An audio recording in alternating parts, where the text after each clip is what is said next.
Hello, this is Rian Johnson. I wrote and directed Glass Onion. You probably know that because you went to the trouble of getting this in the home theater commentary track. This little bit with the fugue at the beginning, that was actually kind of the starting point for the whole movie, was the notion of the fugue structure that it does. I guess I should also say, please, I hope that everyone's seen it already who's listening to this. I will be talking spoilers, so if you please don't listen to it see it for the first time with me yakking over it. Anyway, so the fugue structure of showing the movie, doing a reset at the midpoint, and then showing that same sequence of events again, but through a different lens. That was kind of the very first idea. And starting the thing very straightforward, kind of like showing you the fugue. And then in a few scenes from now, having Yo-Yo Ma explain the fugue structure. That seemed like a very honest way of beginning things. And then when we do that reset in the middle, kind of bringing the fugue back. We saw Catherine Hahn, and also that was my assistant, Adele Frank, as her assistant. Adele was very excited that a few people texted her after they saw the movie, thinking that was Anna de Armas doing a cameo, and that was quite cool. And so here we meet Leslie Odom Jr.'s character for the first time, and these are also an assortment of friends of mine on the Zoom call. My friend Dilcia, friend Coco, friend Mark, who actually works at SpaceX, and also my buddy Eddie Gorodetsky, and right there, that's Eddie, and Dan Sheridan, who is the next guy who's going to wince. Oh, Dan is a good wincer. So the notion of these faxes, I remember I had a lot of fun kind of riffing. I think Edward really got into the notion of riffing what all of Miles's faxes would be. So that entire pile of faxes is actually filled with alternate ideas of all the wacky stuff that Miles could have like thrown against the wall. Dan is recording from our T Street offices, our production offices. So that's just it's what our offices look like. So Birdie J, played by the great Kate Hudson, and Jess Hennick. The W is silent. Hennick as her assistant Peg. This was shot in Belgrade. We shot all the location stuff in Greece, but then we came back to Belgrade and built these sets and shot all the interiors. And also, because we were shooting in the middle of COVID, it was the Delta surge that was happening. So a lot of these people are also like friends and crew members and stuff. That's actually, I can spot a lot of friends of the family in the background here.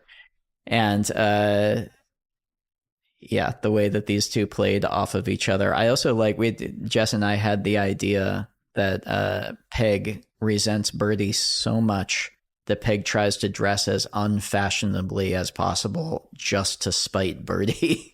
So that led to fanny packs and lots of Tivas. This guy right here was it's one of my favorite little things in the whole movie, just that moment. I don't know why, but I think in the script I wrote him as like a vampire in a tuxedo, and we just found this fantastic local actor to come in and do that one bit. Yes. So here's Dallas Roberts playing. He's a fantastic actor who's playing Claire's husband. And the idea came pretty early about structuring this opening sequence around the solving of the puzzle box. It's one thing with a whodunit is that can be kind of deadly is the introductions. You have to introduce everybody at the beginning. You have to get a sense of who they all are and kind of set the stage for the mystery. So in the first movie, I did that with a sequence where Lakeith Stanfield's character is questioning everybody in the library, and then Blanc ends up questioning people. And so I did it using that as kind of the framing device. With this, the notion of it being a kind of mission-based thing of them all opening this puzzle box. And that was exciting to me because, first of all, it meant everyone was going to be at home so you could see them in their different environments and get an immediate sense of who these people were without them having to do a monologue and explain it. It also meant that I could power through this introduction with an entertaining sequence that had a goal to it. And so narratively, it was all going somewhere, and it had the fun of the puzzle box. Here's the great Dave Bautista and Madeline Klein. Dave playing Duke. And I love all his unsold Apexosity supplements junk. And originally, this scene went on longer, and we panned over to the right and revealed he was in front of a cheap blue screen, and that background is fake. And like his light is like taped to a vacuum cleaner.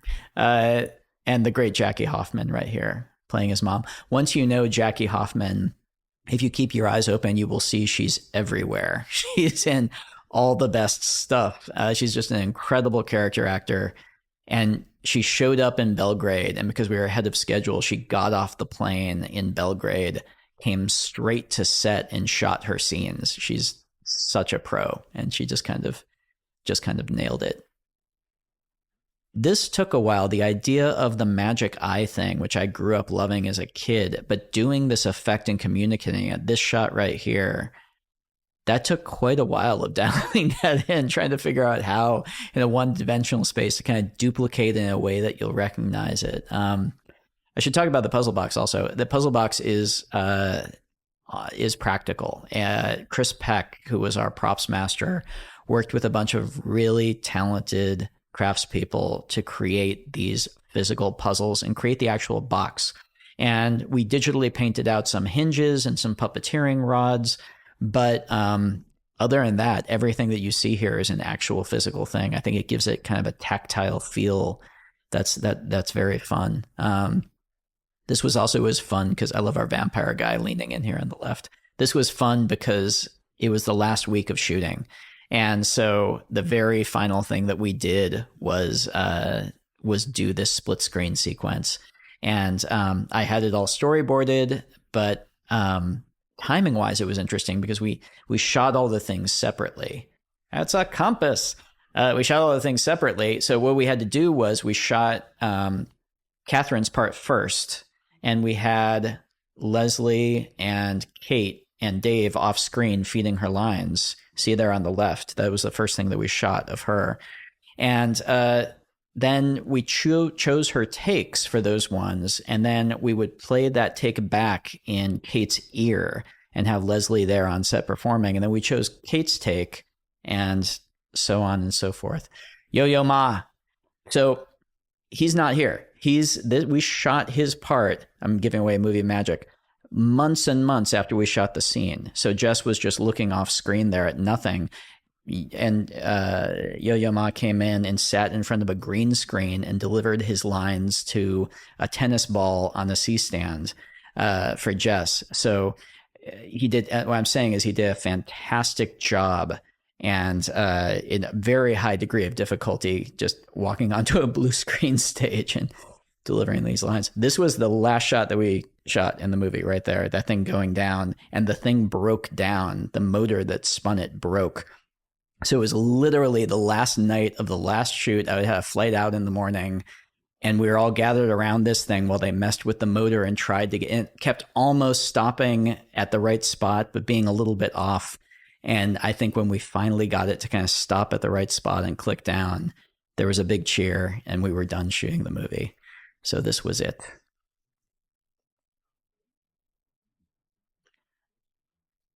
See that right there? There are actually puppeteers with rods closing the thing up from the sides, but that's all we painted out, and we kind of cleaned up the seams after it closes. Here too, we just took out some of the hinges on the side, but that beautiful thing that's actually designed, yeah, that was all there, which was quite fun to do.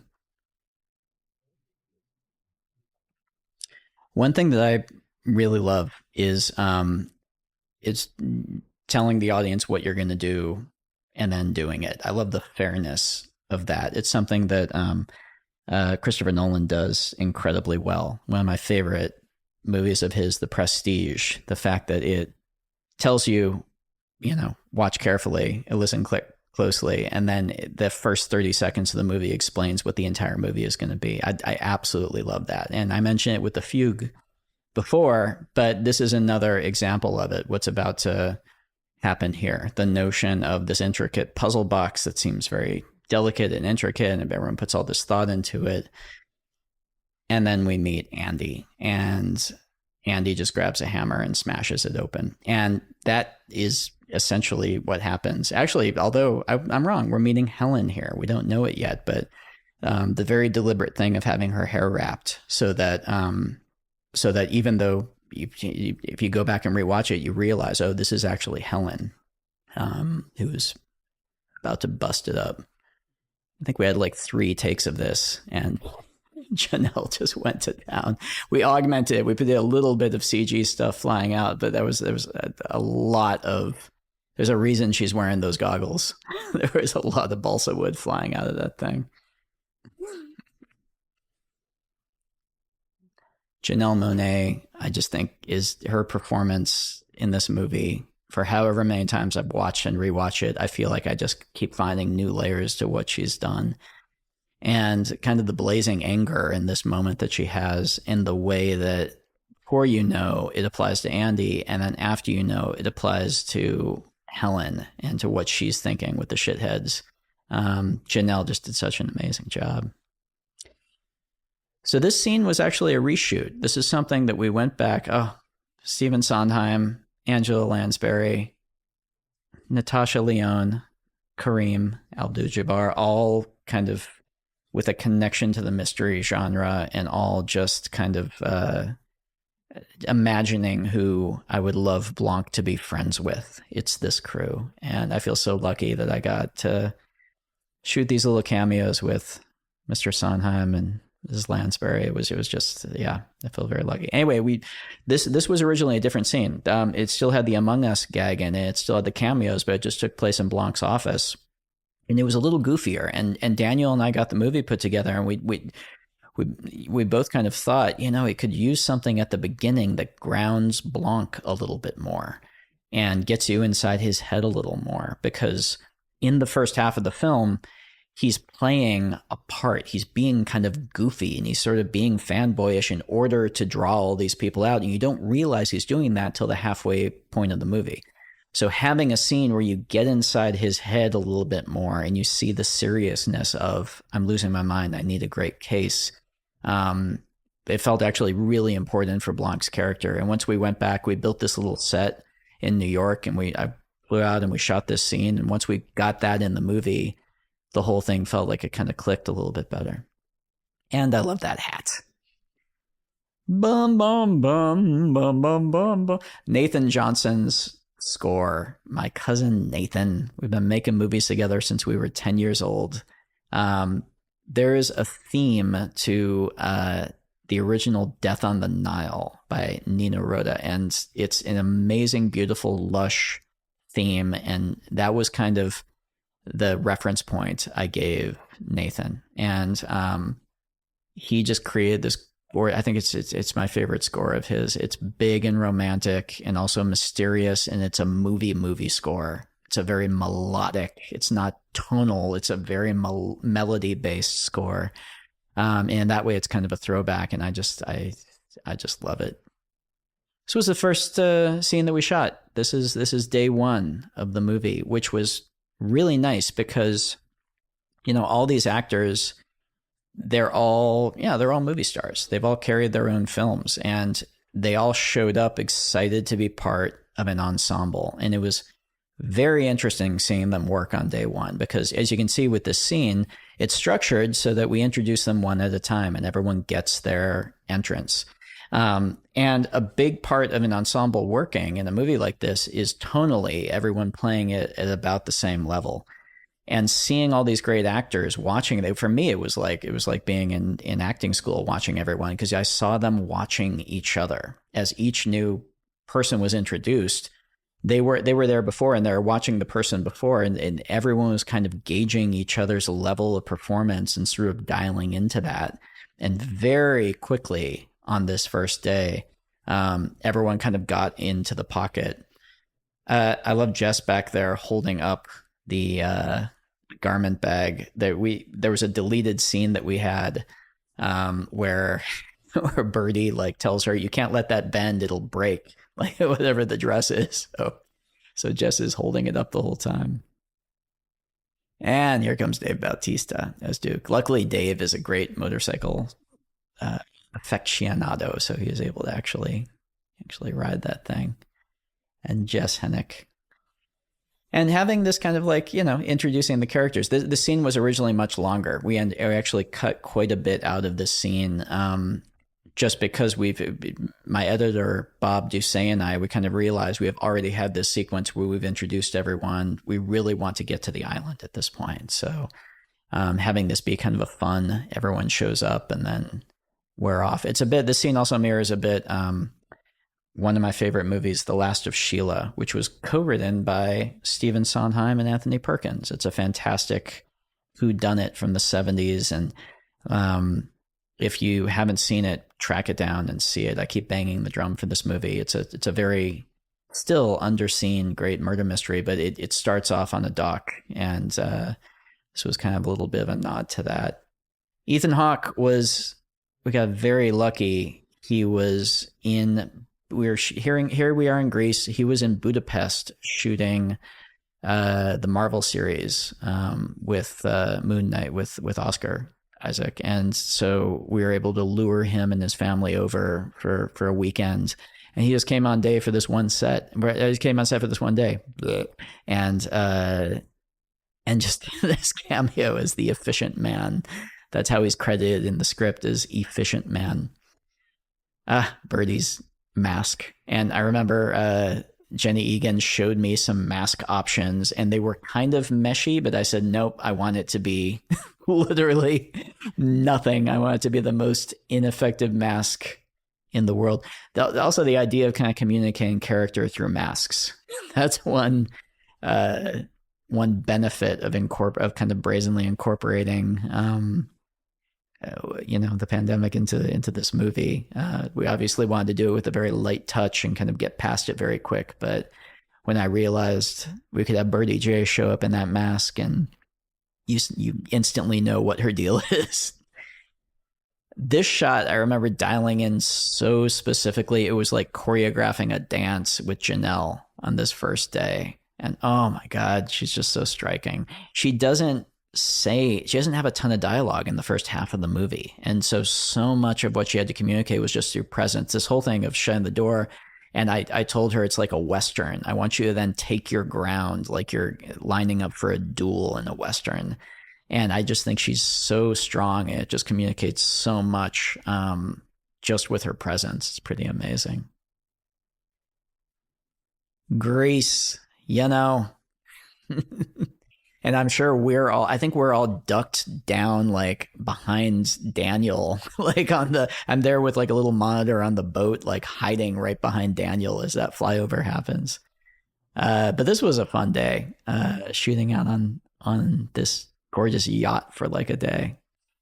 Leslie, I loved his costumes in this movie, and I'll probably call out a bunch. Our incredible costume designer, Jenny Egan. But Leslie really worked with her on it. And I talked to Leslie a lot about this character, about like his vision of this character. And he really wanted him to not be kind of like a typical kind of nerdy scientist. He wanted him to have a sense of style. And he wanted him to really have his own thing. And he worked with Jenny, and I just think came up with these amazing, distinct looks. So this is movie magic. This island doesn't exist. That's kind of like a composite put together from different matte paintings and things. We actually shot and that's actually the captain of the boat. He was awesome, and he really didn't want to be in the movie, and I had to beg him because he was so perfect. And I'm just like, it'll be fun, I promise. And I think he had fun. But yeah, we actually shot this on the mainland in Greece. This was actually shot at a place called Villa 20, this is the Amanzoa resort in Greece. And this is kind of like the beach club. If you're lucky enough to go stay at the Amanzoa, you can go and hang out on this beach. But Villa 20, which is where Miles's Miles's lair is kind of like a attached to the resort, but it's its own thing. It's like a group of like 8 villas that you have to rent together, and it's run by this absolutely lovely couple, Bruno and Claudia, who kind of designed the thing. And it was just when we scouted and found this place, that's the whole reason we came to Greece. It's like, oh, this is too perfect. Edward Norton as Miles Braun with whiskey.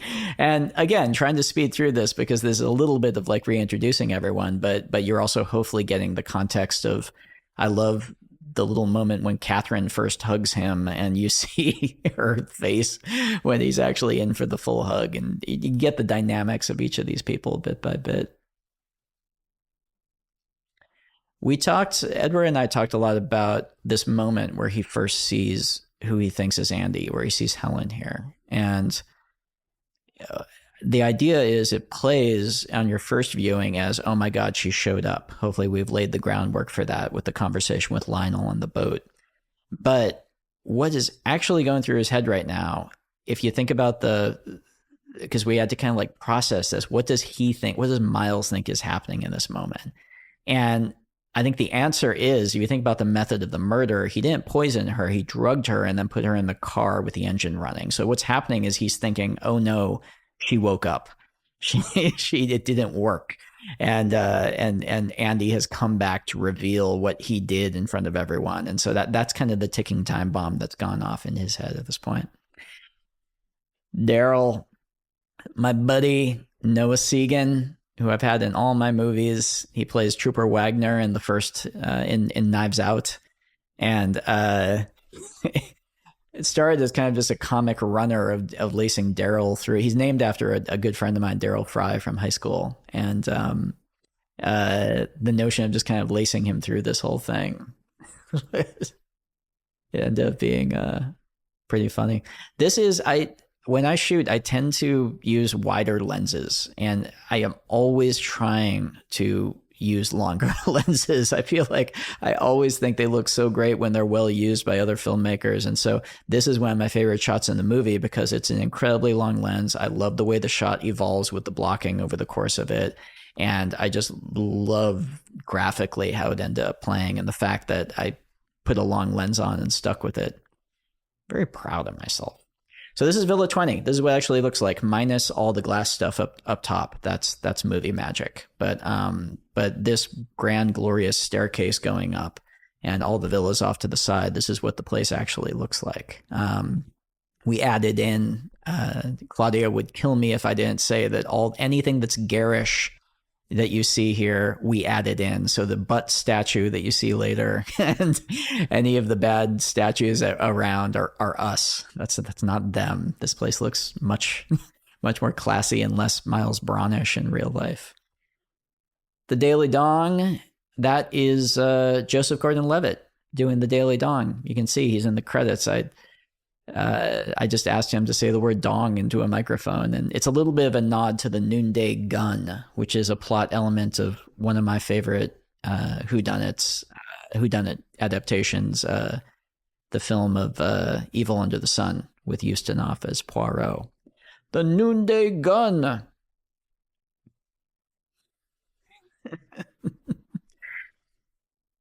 Sacral.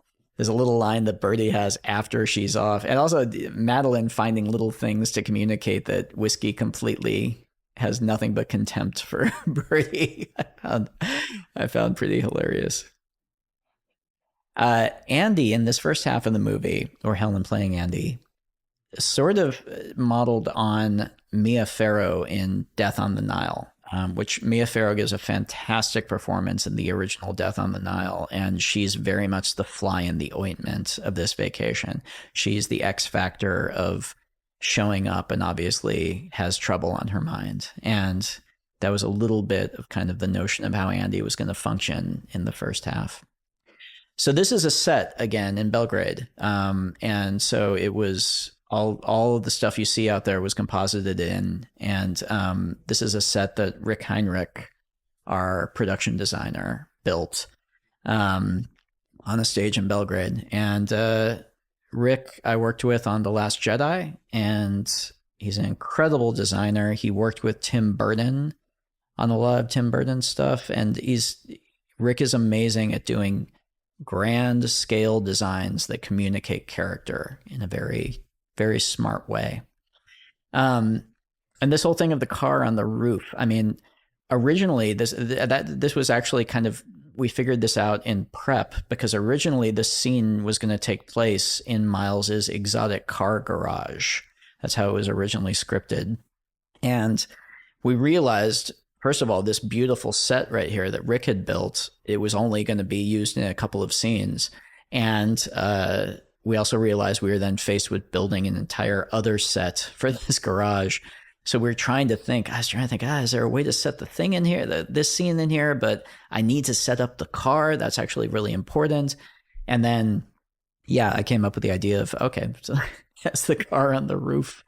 And then we can use that later on. I got really excited when I realized we could use it later on when everything blows up to drop the car through and destroy it. And I love this first kind of like, this first scene between Blanc and Edward, and the layers that Daniel is putting in here, the fact that once you know the game he's playing and you can watch it through the lens of how Blanc is actually playing and Miles and kind of leading him onto each thing, that it's I love seeing it. In some ways I feel like the movie is almost more designed to be watched a second time than the first one. I feel like Daniel's performance in this first half, once you kind of know the game he's playing. I should say also that that kind of infinity cube crazy structure in the middle of this set that we started the whole shot like pulling out of, that's an absolutely beautiful actual piece of artwork that it has, like it's practical basically. Like you can look into it and it's one-way mirrors all the way around it with lit rods inside. And so it was wild on set because you actually stared into it, and exactly what you see here, it's not a visual effect. Exactly what you see is what you see when you look into them. If there's a beautiful museum in Palm Springs that has one of these pieces, if you want to go to Palm Springs and see it. So again, with the exception of the glass stuff, this is Villa 20. This is what it actually looks like. And Kate Hudson, ladies and gentlemen. So it was we had a nice summer having the run of this place and shooting here. Poor Catherine, I think she was very excited to be in one of these mystery movies, given that everyone always has fabulous costumes. And so she showed up and she walked into the costume department, and Catherine walked past Kate's rack with all these gorgeous colors and walked past Leslie's rack with all that beautiful green suit, and Benoit Blanc's rack with like this and like all the glorious stuff. And then she comes to the Claire rack, and it's just beige. It's just tan beige boringness. I think at some point, I think at some point Jenny and Catherine like put some beige like frill on the side of one of the outfits, and I said, it feels a little fancy for Claire. So it's just a one-piece brown. And she came up with the thing of having the badly applied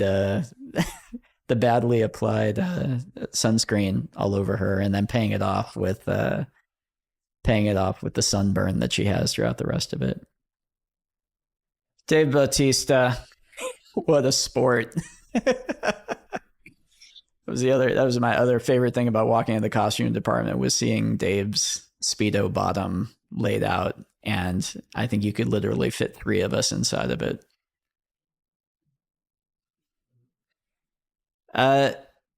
Kate's performance as Birdie, it's because Birdie's she's a very broad character. And it takes an actor of incredible intelligence to take a character like this and actually make it not feel like just a cartoon, make it actually play. And oh, you could just see right there the tape recorder fly into the bag, by the way, if you want to rewind, and or maybe don't, you'll mess up the timing of this. But we play fair. We could actually see the thing go in. Anyway, this scene with Kate was very crucial, and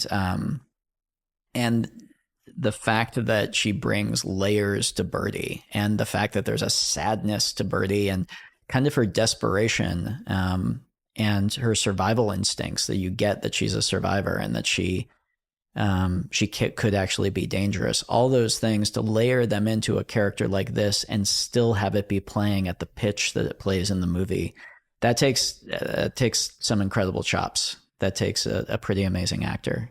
And Kate Hudson is just an amazing comedic performer and just a great actor. Felt really, really lucky to have her in this part.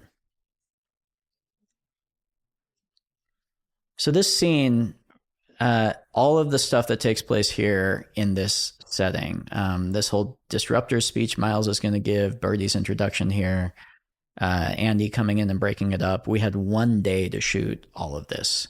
So we had 3 cameras, and we just the day is kind of a blur. We kind of blazed through it all. Well, that's my main memory of shooting this scene, is just how fast we had to move. And that meant all the actors just had to have everything down pat. I mean, they all just showed up ready, and we just had to kind of like set all our cameras up and blaze through it. Another great example of Blanc kind of playing the game. And it's interesting talking to some people who've seen it, like the first time they see it, like something feels kind of off about Blanc in the first half. And then when you realize what he's doing, I like that clicking in. There's at some point we'll figure out a way to get it out there. There was a deleted scene we did, which was just kind of another example of Birdie. She mentions the Halloween costume with right here with the Beyonce costume, but there was kind of another example of a horrible the thing that she did that got her even more canceled. There was a little bit of like a cutaway flashback type thing that we cut out, and she was doing a read for the children library event, and it all went horribly wrong. But for pacing, we took it out. But I'm hoping we can get it out there at some point. The very subtle sound design of when Duke sits down in that chair, and and also right there where he does his little boom, boom, boom, and the sound of the springs of the chair going, that's the kind of stuff I just live for.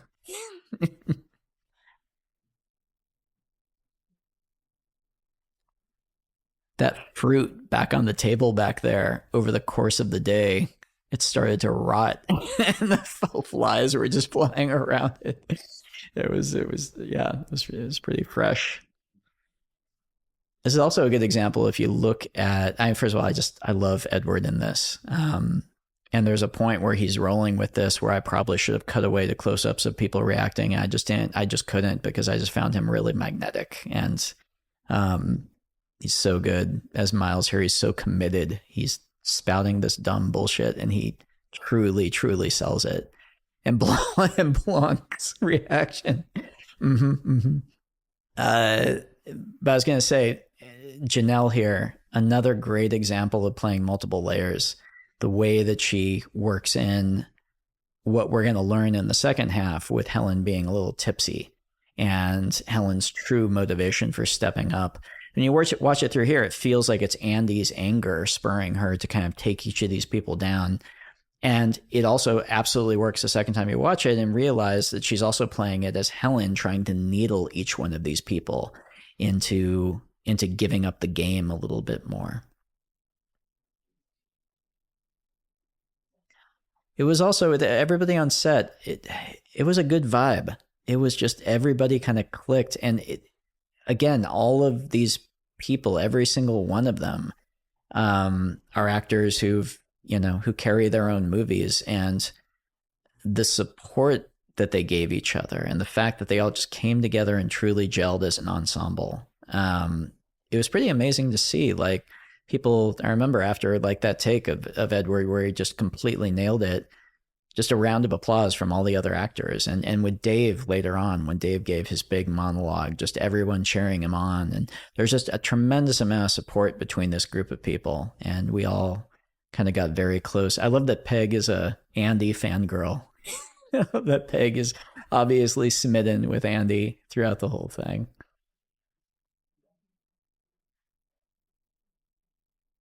One of my favorite little murder mystery tropes is exactly this: the calling out the motive, and Catherine just nails it. The little looks from each one of them of actually they're being called out, and any one of them could be a killer. And this felt very important to kind of bring the audience back. We've had a lot of fun to bring everyone back in terms of this dynamic we're selling. It's a little bit of a false dynamic, but the notion of any one of these people is ready to kill. And of course, at this point, the first time through, we assume it's going to be Miles who gets bumped off.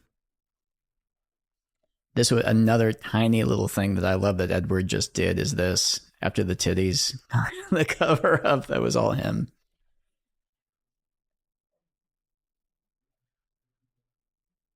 Yeah, every single one of them, all these little details, and how strong Janelle is in this scene. I just love it. Uh, it was interesting in structuring this thing because if anyone has seen The Last of Sheila who's listening, the basic setup of this is similar to The Last of Sheila, but it's also something that it's also a bit like, it's not really like And Then There Were None, but it's like several other things where somebody invites everybody out for like a murder mystery game, and then they end up being the one that's murdered. And so the expectation of the first half in terms of it's obviously going to get, Miles is Mr. Body. He's obviously the one who's going to get killed here.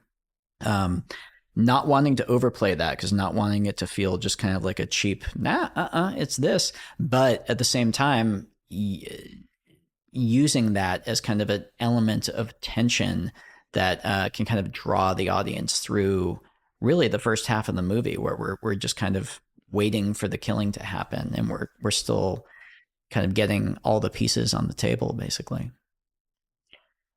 Another great little moment of just the drunkenness kind of poking through in a way that you really recognize the second time you see it. Jess Hennick is hilarious. She was also, is incredible. While we were shooting, she was prepping a short film that she was making. Jess is also a filmmaker, and the fact that she was just giving kind of her everything to playing this part, while she was also going through the stress of prepping a production of her first movie was incredibly cool. But I find her just hilarious in this. Also, the framing of this is a great shot. It's a bit like in the Blues Brothers with the horns back behind them, or framing that tree so that it was this big brain coming out of Miles's head brought me great giggling joy on set. And Brain Tree, is that on Bowfinger? Is that what that was called? No, Brainhead, I think, or something. And who can resist a good butt joke? Bob Doucet, my editor, and I, we kept adding frames to that shot of the butt. We're just like, how much butt can we get away with before it's too much butt? How much butt is too much butt?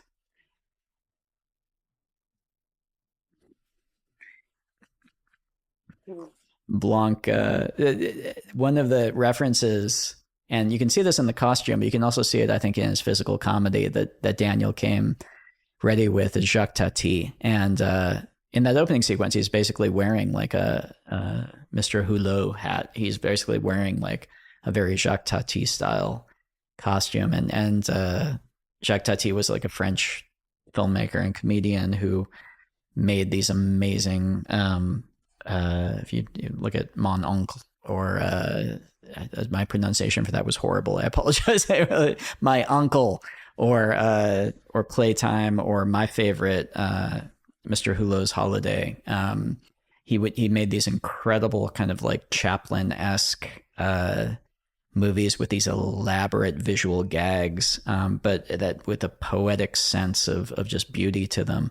And Daniel's very much kind of channeling Jacques Tati's physical humor and his presence in these movies. So this is our what we call the atrium set, which is a set that Rick Heinrich built on a stage in Belgrade. And this is where a huge chunk of the movie takes place. And so it's really three sets in one. It's this center space, which has our kind of Star Destroyer floor. It has the Mona Lisa, obviously, and then all these delicate plinths with these little glass structures on them. And then there's the dining room set on the right that is weird, fake, like Greek ruins with a Kanye mural for some reason. And then there's like the conversation pit, the weird sort of vibrant red conversation pit on the left. And the notion of all three of them being so different, so that visually we could have kind of a new vibe with each one of these scenes, just because so much of the movie takes place in this one set. A lot of thought went into the artwork on the walls. Rick Heinrich, again, our production designer, he has an art background, and I don't. So I really relied on Rick. I kind of talked through a mixture of like very classic artists and also very cool artists, and then some pastiches of sort of more modern styles. But the common point is that everything feels very expensive, I guess. And we also, these were all of this artwork on the walls, and including the reproductions, they were all done by very talented local Belgrade artists. And I have to say, it was pretty amazing, because there's a Hockney back there, and there's just some amazing pieces. And the Mona Lisa, the fact that for 4 weeks we were shooting on this set, and we just had a gorgeous, faithful reproduction of the Mona Lisa just sitting there. I would sometimes just go and stare at it. It was pretty magical. Chris Peck worked up the Mona Lisa sliding open and closed thing, and it was actually a pretty complicated rig to get the motor to slam that thing shut fast enough. So this moment of Miles kind of taking us in and kind of selling the Mona Lisa to us. First of all, it sets up hopefully the ending, the very final shot with Andy. It also seeing Helen here kind of like take it in, the connection between her and it, I thought was very important. The fact that the Mona Lisa has real weight for her, and Daryl has real weight for her, and that we give it this moment of respect. And that for me, it's all about the ending not being about this is a thing that should get burned. It's about this is the thing that nobody wants burned, but this is what she has to do in order to it's a tool she needs to deconstruct the master's house. The drinks, the glasses, we gave a lot of thought to the design of every single person's glass, including Peg's. It tickled me that Peg has the solo glass. And later on, you'll see her with a Sharpie trying to put her name on it in an act of defiance. This is another scene that was originally a lot longer. And it's just, with all of these, and with any film, but especially with a whodunit, and especially with one like this, where the way it's structured, the crime isn't going to happen until nearly an hour into the film. Pacing ends up just being the thing, just figuring out how little you can explain something and keep it moving. It's interesting, though. I went back because I got a little insecure about that, about the fact that it's so long before the murder happens. I went back and opened up, just in iTunes, the Death on the Nile, and it's about the same length into it when the murder happens in Death on the Nile. And I think Last of Sheila also, it's nearly an hour into the movie before the murder happens. I think the natural, especially if you're keeping the audience engaged and giving them interesting stuff and interesting characters, the natural grace period that an audience gives you of, okay, we're going to see where this goes. I think if you earn their trust and you kind of telegraph that I promise something is coming, they'll stick with you for a while, especially in a movie like this. But then you better give it to them or they'll kill you. The way Edward plays Miles's obliviousness here. Also, I love Leslie's outfit in this. I love his suit. I love that little accent piece on his lapel was something that he brought, and he just looks so sharp. He always looks sharp, but I love how it works with the character. So here's our dining room set, and this was an idea that I had very early on. This was kind of before I even came up with what the movie was really going to be.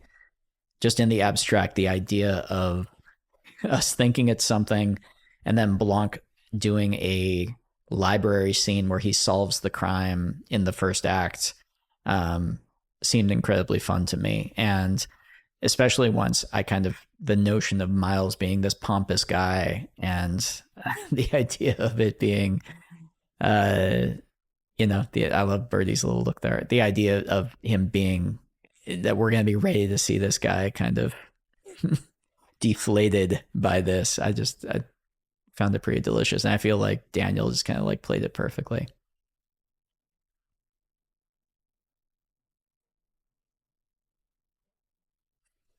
the the iPad gag was kind of a late ad in the script writing process. That was like a later gag that I came up with, and made me very happy. Who doesn't want to get an iPad? Seems like a nice thing. I mean, a lot of Blanc kind of in these environments is also just kind of drawn, I guess, from, I've in the past like years of my life, I've been in situations where I've been in kind of rich environments and felt very much like a fish out of water. And the way that Daniel plays this and kind of the thing on the beach of, do we get our luggage? And everyone else seems to know what the rules are and how to act.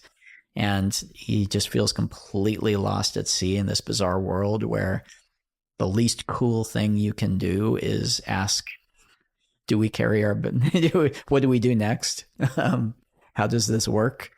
And I feel like Daniel's kind of tapped into that and played it.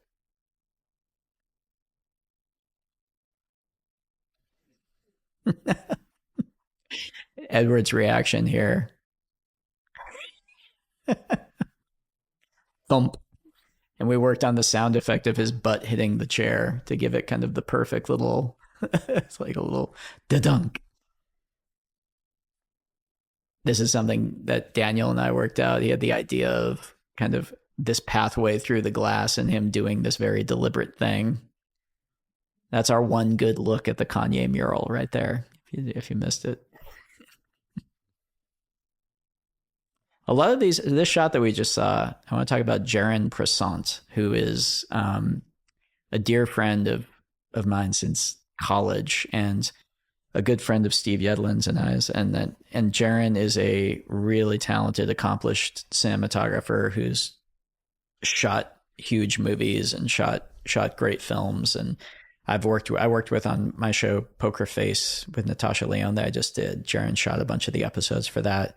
And we've been so lucky to have him as kind of our second unit DP on these movies. And what that means is any shot like that where there aren't actors in it, but it's like a beauty shot pushing in on the crossbow, that's Jaron. Or the shots of the Mona Lisa, or the big establishing shot, drone shots, or insert shots. A lot of these things are, and insert shots make a movie. I mean, I think artfulness in terms of the details, especially in a movie like this, are so important. And to have a DP of Jaron's caliber doing it, so it's a real privilege and luxury.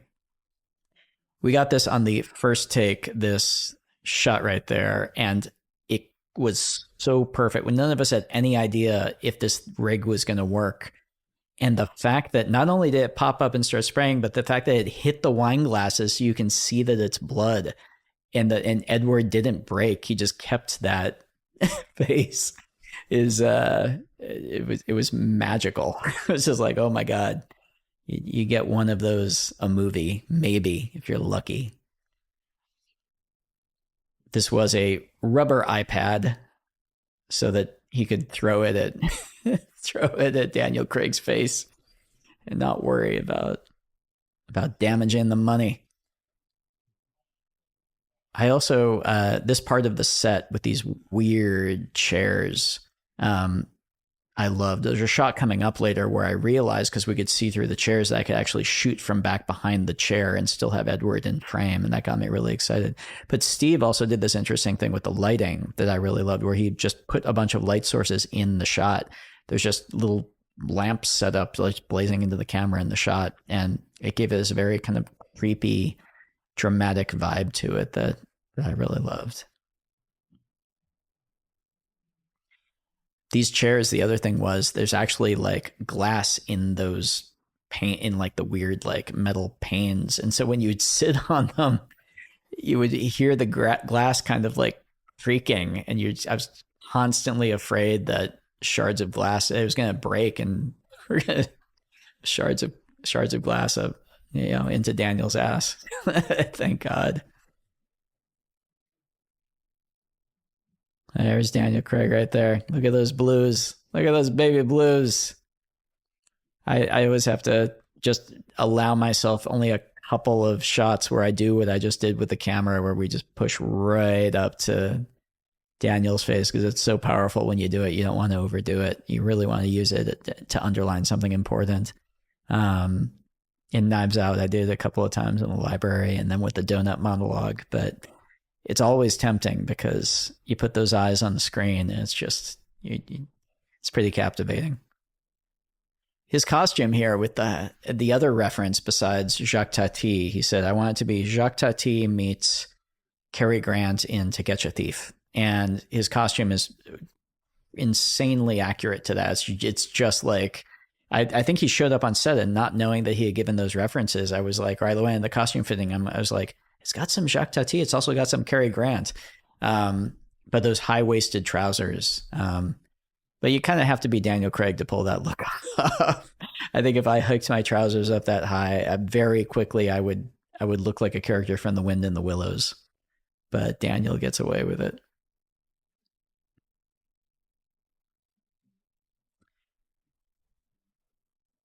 So when I was thinking about this scene, I found one thing that's really useful is watching movies while I'm shooting. This shot right here, where he leans into, for no reason at all, it makes no sense lighting wise, but he leans into darkness while the one delivering the monologue is in complete darkness, while there's a character in the frame who's not.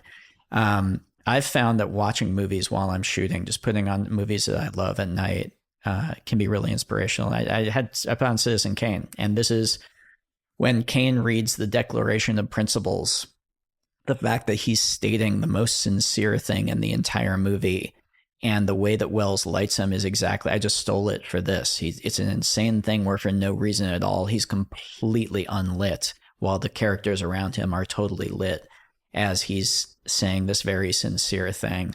And I just found it so powerful. And I just, I texted Steve and sent him some screen grabs and said, let's steal this. I feel like in the middle of a shoot, it's very easy to get kind of distracted by the carpentry of a film set, by just the process of making your shots, making your days. It's easy for me, at least, to lose track of what the power of the thing is going to be when it actually is put together as a movie. And just putting on movies that inspire me at night when I get home, even if it's just watching 10 minutes of them, is a great way of reconnecting and remembering the impact of what you're doing, and also opening your mind back up to, even when you're in the midst of all of it, you need to be open to discovery. You need to be, still looking for things that are going to surprise you. There's Peg writing her name on the Solo cup.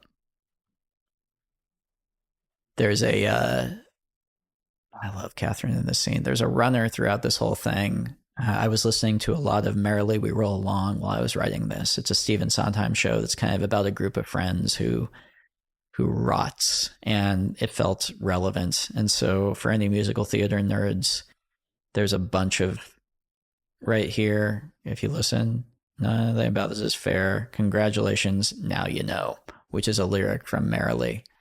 And there's a bunch of those kind of hidden throughout the whole thing. And later on, when Hugh Grant opens the door, you can see the Merrily poster back behind him on the wall. I love Catherine in this scene. I think this is one of my favorite scenes in the movie. She just destroys it here. And the actual venom that she's spitting, and then when it feels like then when Dave comes up and completely, cows Andy, and then the second half when you realize that was another early thing I had of, could I have a scene at the beginning where it seems like one character wins the scene? We see it a second time, you realize this other character had a secret intention and has actually won the scene. But Catherine here, I love watching her. She's such an incredible actor, and she's obviously an incredible comedic actor, but she's just a great actor, and she is so committed. What makes her great at comedy is also what makes her great at drama and at everything. It's absolute 100% commitment to every single moment. And she just amazed me in this scene.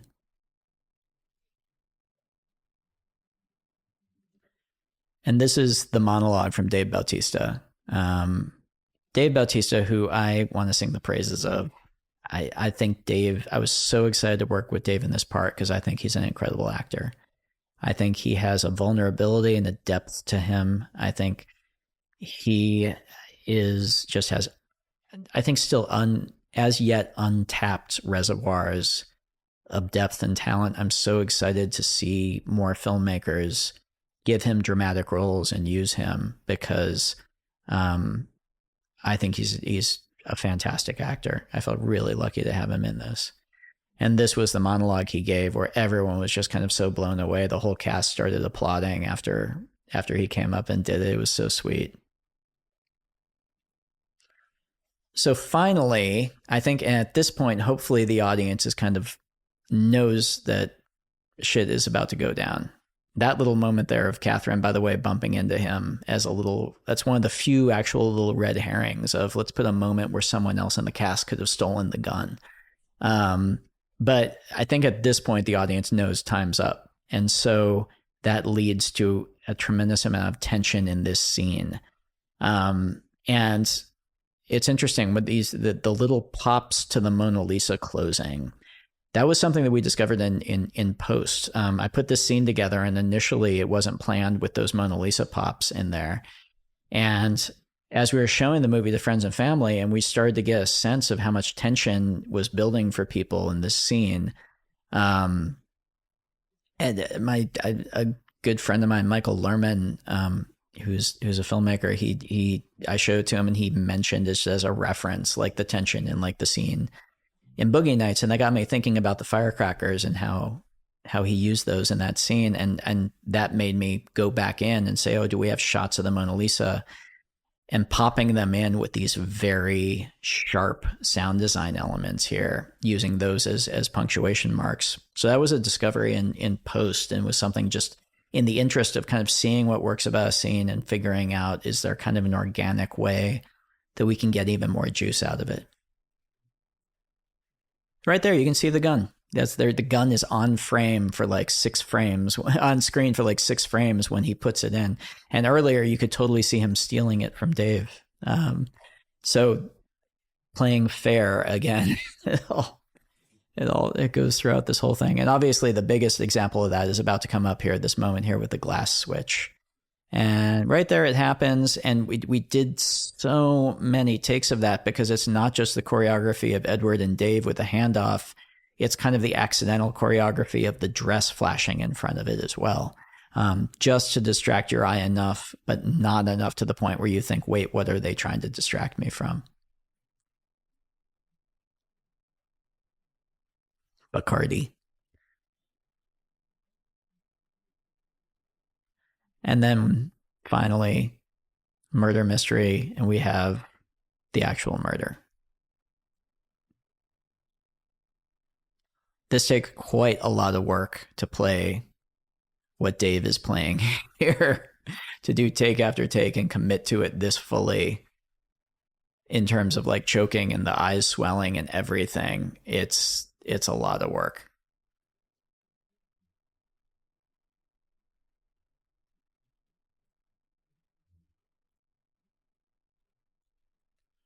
This is also a scene where, and there's a bunch of them in the movie, but scenes where everybody is kind of milling around, talking to each other. And I tried to be, there are a bunch of close ups in it, but I tried to be with the wide shots really careful with the blocking. So I'll call it out when it cuts to one of them, but the blocking and the wide shots and the placement of people in the frame was really important to me, and trying to create depth in the frame, trying to create interesting shapes, but also holding everybody in the frame at once when we pop back was something I put a lot of work into.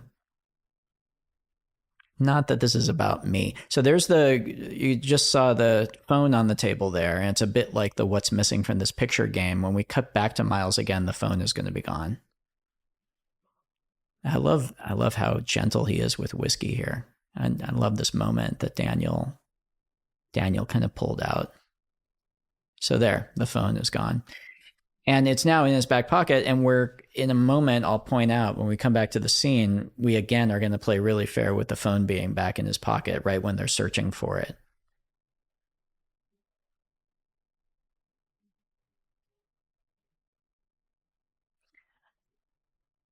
And then here, leaning into a bit of and then there were an untension of, oh my God, we're trapped on an island together and there's been a murder.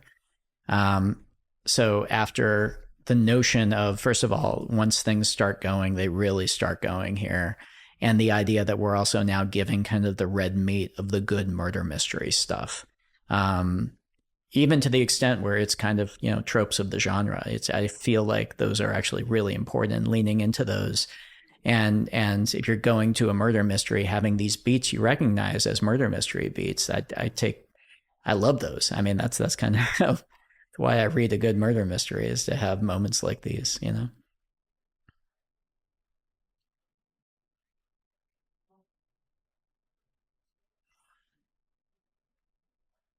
So here's the payoff to the piece of shite.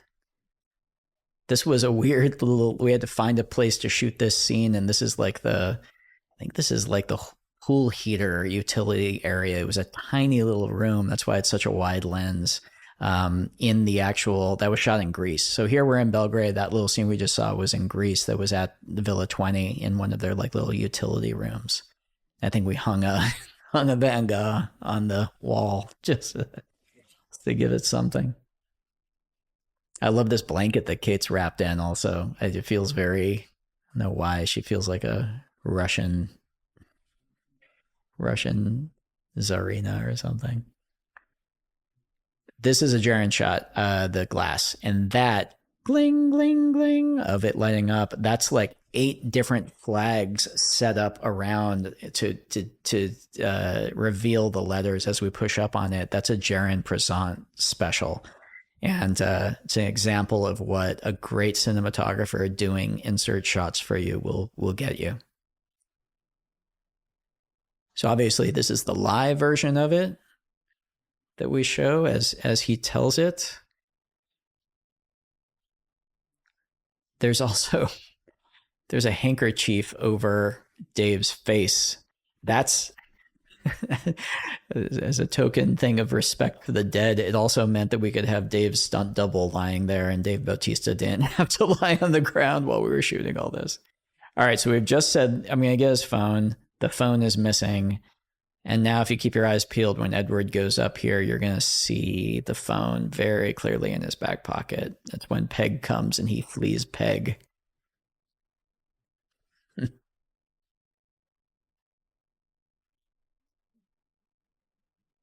And there it is right there. Right when they're talking about it. And then, of course, forget about the phone. What about the gun? So again, once things click in, wanting to really have them start rolling downhill very, very fast. Almost as kind of like a reward for the audience's patience and escalation upon escalation and driving us towards sort of the mid-movie climax. This physical bit that Edward and Daniel worked out in that I thought was just hilarious. And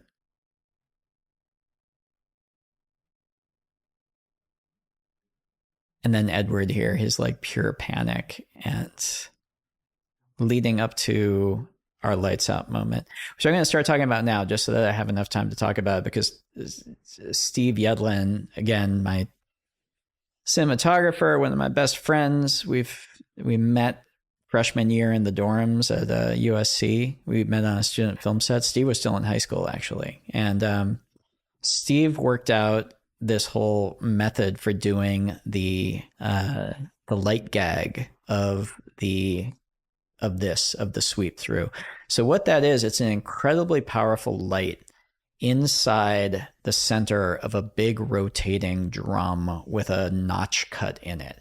And this is, I'm talking, it's like 5 feet tall and like 8 feet across. It's a massive thing. And the drum is on like a centralized motor that can spin it at whatever speed you want. So what would, right there, like that. So what would happen, we turned it on set. The thing was, once you turn the light on, you have to start the motor going and start it rotating, because if you have the drum holding still with the light inside of it, the drum will catch on fire because the light is so powerful. So it became this game of getting the drum going and getting, like with this, it's 2 of those rigs working at once. One to get the thing flashing through the bricks, the other to get the one down the hallway. And so it became this incredibly elaborate game of figuring out the cues for these things and how exactly to do them. So like here, it's one for down there, it's one for here, and then a third one there lighting this up. And the timing was kind of nightmarish on these. This shot here is a good example of Bob Doucet, our editor.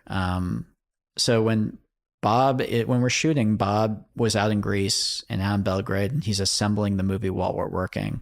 And this was a very good example of, we got this sequence put together, and he said, I kind of want to feel the presence of the disruptors, like have them sneaking around the dark and keep them alive as threats for what's about to come. And so he said, can you just get them skulking around? And so I got Catherine and we set up this shot. I think I actually shot that with Jaron, and then there's a shot of Birdie that we got, and there's one later on that's used in the second half of the movie of Lionel kind of stepping forward. It's a really good example of Bob seeing a story thing and calling us out and catching it so that we can shoot it while we still have the sets. Spent a lot of time figuring out how to do, because that is actually Edward's silhouette back there, how to like make it just vague enough to where it's a shape. And then one of my favorite special effects in the whole movie is coming up. So originally in the big shot that we do of Blanc that goes around and all the disruptors kind of come out and reveal themselves running out of the complex. Originally, Edward was not in that shot. Like all the other disruptors came out, and then Blanc looks up at the glass onion and Edward comes out the balcony of the glass onion like he was up there. And it was just too much and it made him too suspicious. So Edward right there coming out, that is, we shot him against a green screen coming out of the glass onion balcony, and we just used that element and put him in that shot with Birdie and Peg coming out there. So so that it feels like he's kind of in this group. No one screams like Kate Hudson. It's a great comic screamer.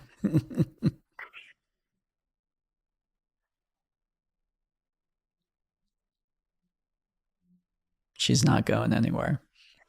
And that little tear from Blanc, that's again a thing where it's a little bit of a hold your breath and do it thing, because it feels like it's going to pull the audience out when they first see it.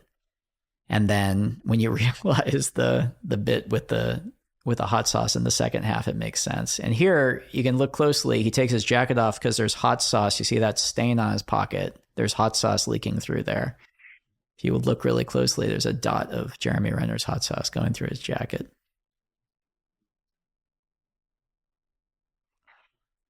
And here we come to the big reset of the movie. So this is where the fugue structure actually clicks in. So we have the repeat. The repeat of the fugue. We have had a white hand on a black door, and then we have a black hand on a white door, and we're through the looking glass, and here is Mr. Hugh Grant.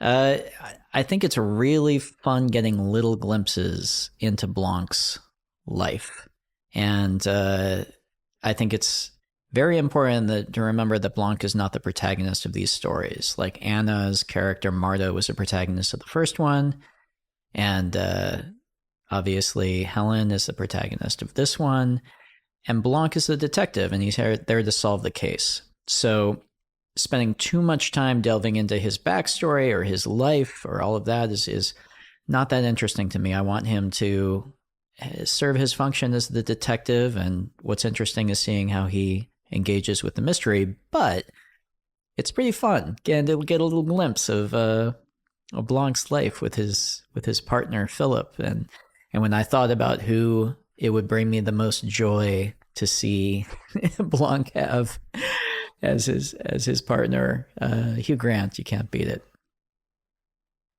And this is obviously also, so coming back to Janelle Monáe here, this is a scene, obviously, where we kind of put it all on the table and you realize what the movie is actually doing.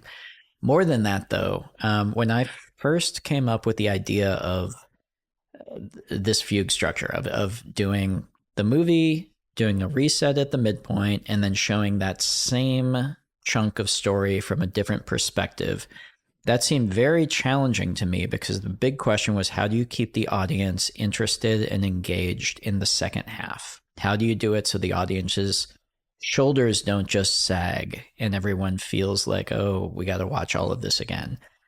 And the answer to that, or what I put my chips down on, was introducing the character that the audience cares about. It's not going to be enough for it just to be an intellectual, oh, we're seeing this scene, but through this person's eyes. It needed a rocket ship strapped to its back if it was going to work in the second half. And where I landed was on heart, was on empathy, was on basically suddenly you into this wasteland of terrible characters, you have somebody to actually root for. And on top of that, you've just seen them get shot at the end of that sequence.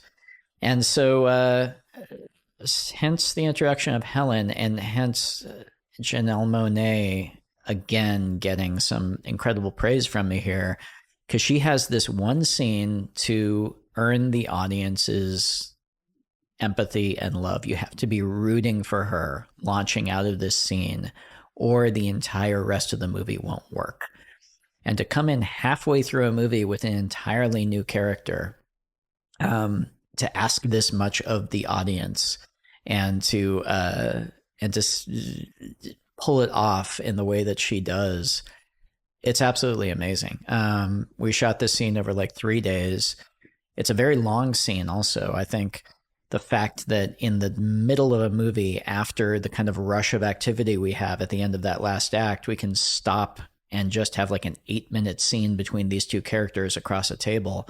It's a testament to these actors. It also shows you that pace is not all about speed, and pace is not about franticness. Pace is about engagement. And I think it's the fact that we're not just giving information here, but we're, first of all, obviously setting the stage for how we're about to attack it, but we're also giving the audience time and space here to recalibrate everything they just saw for this new information. And so knowing that all those gears are turning in the audience's head when they're watching this, we can afford to sit still at this table and kind of talk through it and be very, very clear with all of this. the other element of this. There is a lot of information, and we want it to be totally clear to the audience what's happening launching forward. Clarity with the storytelling is such a big part of these movies. And clarity with the least amount of work from the audience required as possible, I guess. These are very dense movies, and so I'm always trying to figure out if we can lubricate the gears of exposition any better, if we can make it easier for the audience to, if we can shorthand things, if we can, anything that can help in terms of communicating information to the audience so that they don't have to do math.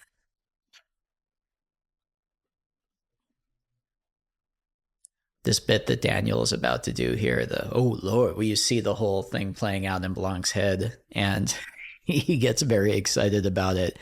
I love that also because a couple of times in every writing process, I have a moment like this. Like when I thought about the idea of doing this big reset in the middle, this was basically me. Like, oh no, oh yes. Also, Blanc's outfit here.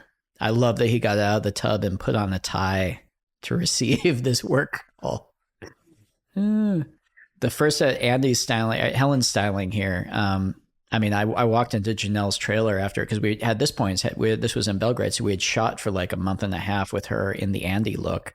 And when I walked into her trailer and saw her done up like this as Helen, I literally did like a double take. It was very, very surreal seeing her styled into this part. And then once she adds in the accent and adds in the all the mannerisms, it was just such an amazing transformation. I mean, the other incredible thing was that because this was like halfway through the shoot when we shot this scene, she had to be seating this character. She had to be playing this character, but in the Andy outfit earlier than this throughout all of the Greek shoot. And so even though this was the first time she actually got to play Helen dressed as Helen, she had to know this character even before we got to this scene so that she could play Helen playing Andy on the, you see, it's complicated. And Janelle, the amount of work that she did with all these different layers of all these different things to make it clear for the audience and still have you care about this character. It's just an extraordinary piece of work. And I didn't even really appreciate the depth of what she had done with this part until I got the whole thing put together in the edit and realized the little subtle layers that she had built into it. I guess the other thing is it's really 4 parts that she's playing. She's playing Helen just in this scene, really. She's playing Helen playing Andy, and she's playing Andy in the flashbacks. And then she's playing Helen playing Andy before the audience knows that it's Helen playing Andy. And she's so good, she does subtle distinctions in her performance based on whether the audience has that information yet. She's playing Andy more straightforward and letting the facade drop a lot less before the game is revealed as opposed to after. And we're not shooting any of this in order. We're hopping around and shooting multiple things out of order every single day. And the fact that she was able to track all of this and pull it off, I'm gonna keep praising Janelle Monáe. If you didn't show up for some Janelle Monáe praise, you're in the wrong commentary track. I don't know what to tell you. So originally this scene had a bit where Birdie and Peg showed up and they almost caught the two of them.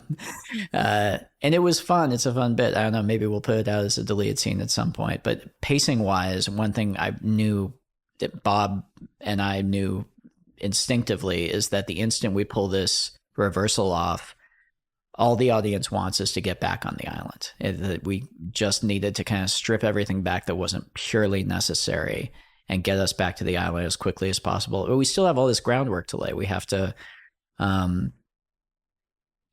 do this bit about the flashback. We have to kind of learn the real deal of Andy and Miles. This thing was really important. Why didn't Miles just do it? And this whole thing saying he didn't do it because he's an idiot First of all, because that sets up obviously the ending of Blanc's realization of how he's been snowed, but also because I realize at this point the audience is going to very much be thinking that, and so to openly address it, I thought could help let some of the air out of that expectation. This was a basement bar in Belgrade where we spent a day shooting all these flashback scenes. It's very fun putting hair on Dave, and it's amazing. Leslie is suddenly 20 years younger without his beard. And as Catherine liked to point out, I'm the only one who looks older in the flashbacks and her hair stuff. And then Edward, of course, showed up with his Magnolia look. He didn't tell me he was going to do this. He just showed up on set. And I think I reacted kind of like Claire in that shot. It was just like, and then I cracked up and I was like, oh, I get it. His idea, I love it, the idea behind it is Miles has never had an original thought in his life. I think it's pretty good. I haven't, and I think I was just like, oh, you're going to get me in trouble with Paul. I think he liked it. And again, just trying to keep the momentum up here. Put a good track underneath it, try and put a good Bowie track. And also I like that it's Starman, that it's kind of describing Miles, and just trying to step on the gas, make it as dynamic as possible, use our camera. I love that he misses this shot also, and that the word poo is behind him instead of pool because he's blocking the L. I don't know, just trying to seed in all these little things. So this we shot on the island of Spetses, and this is a beautiful courtyard in front of a hotel, and that we shot this at a time of day, so there's a little bit of glow in the skies. It was really magical. And the movie, The Lost Daughter, the Maggie Gyllenhaal movie, which I loved, it's a really beautiful movie. It also shot on Spetses. It was interesting. I think they were there right before us, and when I watched that movie, it was very odd seeing all the locations and thinking, oh, that's that corner. And then this was a set that we built in Belgrade. And keeping with the Miles has no original ideas, he's obviously dressed as Steve Jobs here. Another very subtle, fun thing, look at the part that's on the right side of Andy's. This is real Andy. And she has the part on the screen right side on her left. And now if you see Helen as Andy, I figured Helen did her hair, showed the hair reference, but they did it in a mirror, and she got it almost right, but her part is on the opposite side. It's on her right, on the screen left side.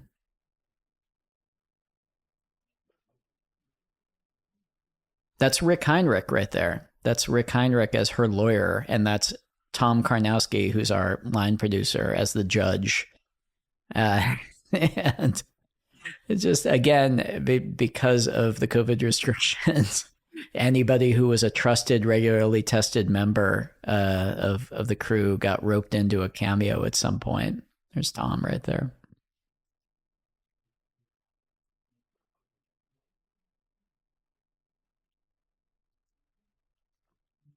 And Rick. I like this. It's obviously a little nod there, that photo.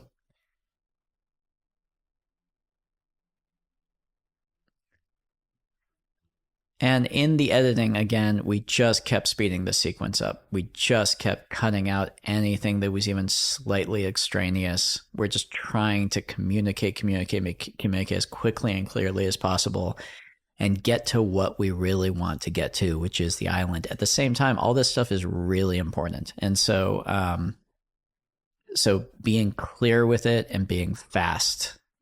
This was a little reshoot we did to add this in just to completely connect the dots of, aha, that's what's in the envelope, and she sent it to them.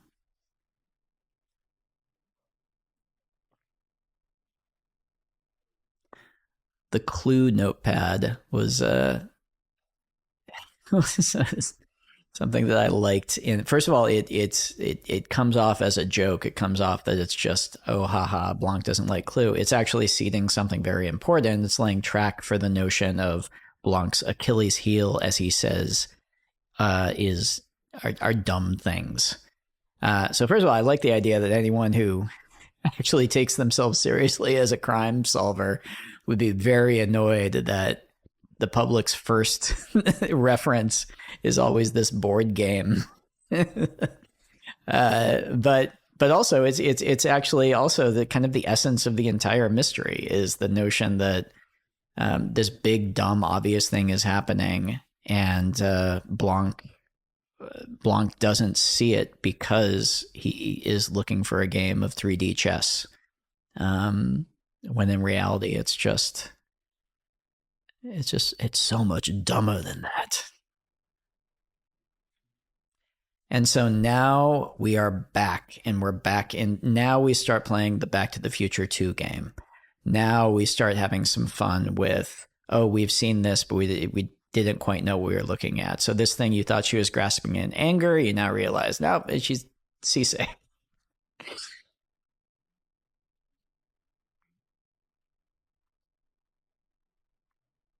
There's so many shots of Janelle in this that just every time I point a camera at her, I was like, oh my God. And then obviously this little bit here of using the little flagpole for the audience of the shoe tying thing. You got a flat tire there to connect up and orient them very clearly as to where we were at. And I think in approaching this second half, in thinking about this kind of reattacking it, there were a couple things I wanted to be really disciplined about. First of all, was keeping the audience very oriented. Any clear indicators I could give them in terms of where and when these things line up with the original timeline that we saw, that was going to be very important. The other thing is establishing a very clear mission and keeping things on mission, that it's now a buddy movie with Blanc and Helen, and Helen is very nervous. Her little pause when Whiskey says, Andy, and she goes, yes. It those little touches that Janelle put in. I mean, it just gets us on her side. That little moment of sipping the hard kombucha, setting it up. There's just all these little things that Janelle kind of built into it.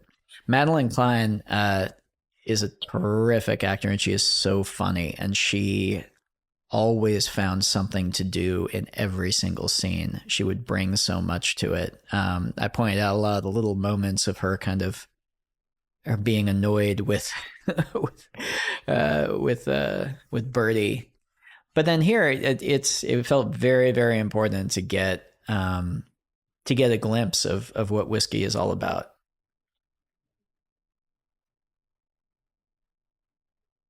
Used a lot of zooms in this movie, and I love good zoom lenses, but this in particular, it felt like because of the references of Last of Sheila and because of kind of the 70s vibe of it, allowing ourselves to kind of ride the zoom more and more, felt like we had permission to do it.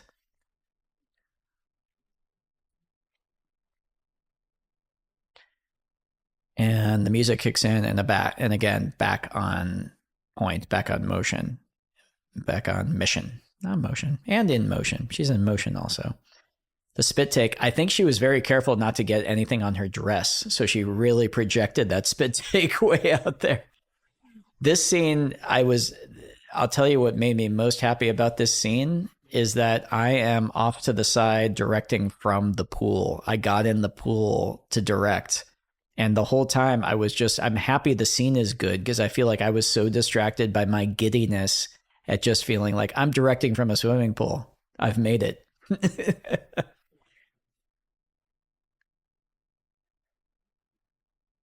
It was also incredibly windy on this day. You can't really tell, but I guess you can see the trees kind of like blowing back there, but the wind was like really kicking up.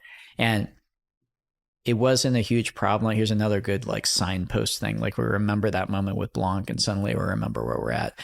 It was a big problem in this scene though, because Birdie is basically wearing a sail on her head with that hat, which plays with, revealing Andy, and the whole thing is very necessary, but we had like 30 pins going into her hair through her hat to keep it down, and she would build up a head of steam with this beautiful monologue, and then the hat would take off in the wind, and it became a battle of Kate versus hat. The Matisse in the bathroom. And the absinthe drinker back behind her. So again, on mission, trying to constantly drive it forward, and in terms of just clarity, using that clue notepad, even though we've kind of done it as a joke, using it to just kind of clock the progress. And because this is a bit of the thing that I try and avoid in these movies. This is a bit of clue gathering, and so trying to give it a sense of urgency and give it a sense of very clear stakes and a sense of danger also. This moment that's going to come up where Blanc realizes she's drunk and he says, please remember the danger here, is actually really important, reminding everybody that this is a character we care about. She's in a little bit over her head and she's in a very dangerous situation. And also kind of remind the audience she's going to get shot at the end of this, and we still have that to deal with. I love it. It's so adorable the way that Janelle plays it here. It's just health stuff. Janelle comes from the South, and she worked really specifically on the Helen accent. It's also very fun playing the game of watching the first half and seeing, especially as she gets kind of drunk, when she's kind of taking down the disruptors one by one, and that scene by the pool, how her accent slips in, the Helen accent slips in a little bit.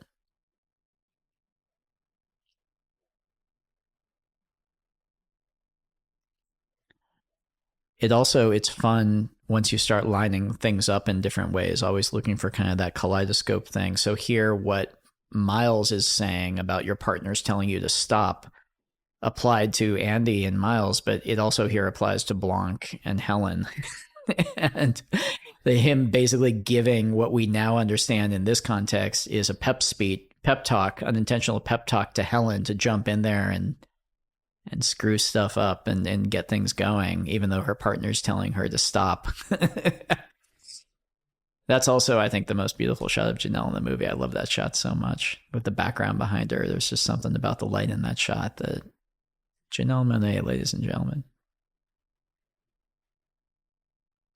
And then it was a joy when we got to this scene to have Catherine and Janelle be able to play off of each other.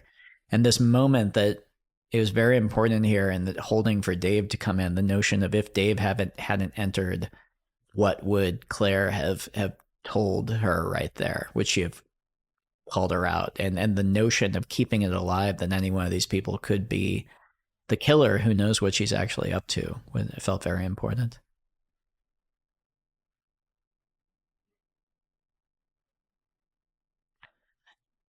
Catherine, in the way that she plays this, and this is high degree of difficulty because there's a lot of exposition she's getting out here. She's just blowing out a lot of information, but making it feel like she's not just explaining it to us.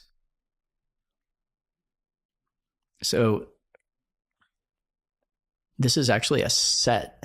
we had to shoot some plates like in Connecticut or something, but then the actors are on a set. We built like just a little part of the house for them to be in front of in Belgrade, because we couldn't get all the actors out to like New York, and there are no houses that look like that in Serbia. And I love the way Janelle plays it here, the very slight drunken. Okay. Can you just say that one more time for me? That's very much me.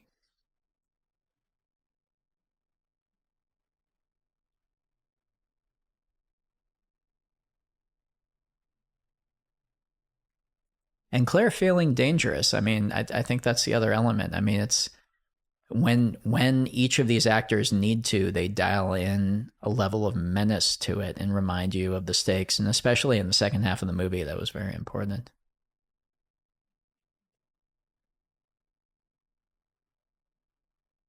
There was originally a runner throughout this whole section where originally Helen had kids. And we shot things where throughout this whole thing, like right after here, when she emerges here, originally her phone rang and it was her daughter like FaceTiming with her, flipping out because her daughter's poop had turned blue because she ate too many blueberry Pop-Tarts. And there was kind of a runner of she would be investigating and then having to juggle these calls from her kids. And we had that in there because, trying to just add another element of like the audience liking Helen. When we realized they were on the Helen side and we didn't need it, we took it out for pacing purposes, and I think it worked better without it. Serena was so sweet. We went out to Florida to shoot, and I handed her this copy of Gravity's Rainbow and just kind of talked her through all this, and she was so cool and thought it was very funny. I love Janelle's reaction. When we shot Janelle and Daniel, we didn't actually know if we would get Serena for this bit. We knew we wanted her, but we weren't 100% sure. So they didn't actually know until they saw the movie who was going to end up being on that screen. But Janelle, I just told her, react as if it's Serena. And hopefully anyone we get, it'll work.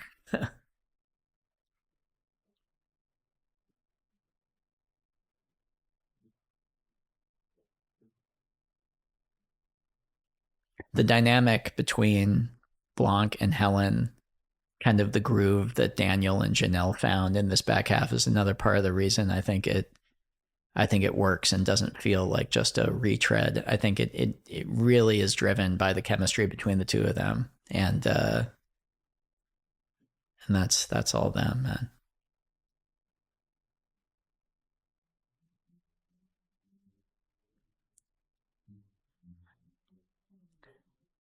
Rick Heinrich, again with the set design, it's a subtle thing, but that weird like mural on the background with that leering kind of like goddess creature, it all adds up. And this was fun working out sort of the almost like the sex farce type choreography of poking out from behind bushes. It's a sort of thing. Again, it's very on the nose, and it feels like a little bit like a trope. And I love that. I love when, especially in the midst of something where you're doing something a little more complicated and messing with expectations a little bit more. I think it becomes additionally important to hit those very clear notes of bedrock things of, oh, I recognize this. It's doing this. It in that context, it's very pleasurable hitting those things. And again, really trying to recontextualize in an entertaining and meaningful way what we thought was a jealous rage, and we realize here is actually anger that he's not going to get a slot on the news. Also, that shot before of Janelle crawling through the weeds was another Bob Doucet special where we got the thing shot, and he suggested, I think we want to be with Helen in that moment and show her creeping up and approaching before she emerges up through the grass.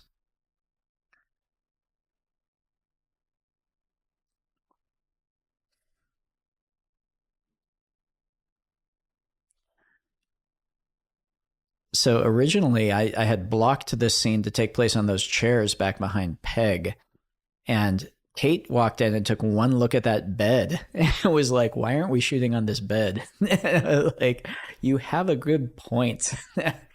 So, and I think both of these actors are so good in this scene. And Jess, I mean, the way that she plays the sweatpants bit and just how small she's able to go with it and still totally sell it made me very, very happy. This is some finesse work right here from Jess Hennick. And then, of course, Kate's reactions to it.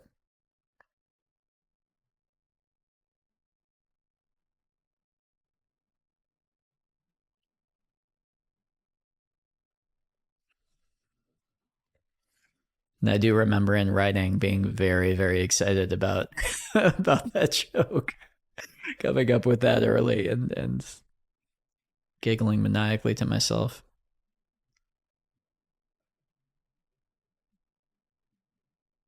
And again, a moment then of clear focus of you see why she's still around. You see why Birdie's her. She's not just a silly person. She is actually dangerous, and she'll do what she has to do. And those moments, especially with characters this big, are really, really important.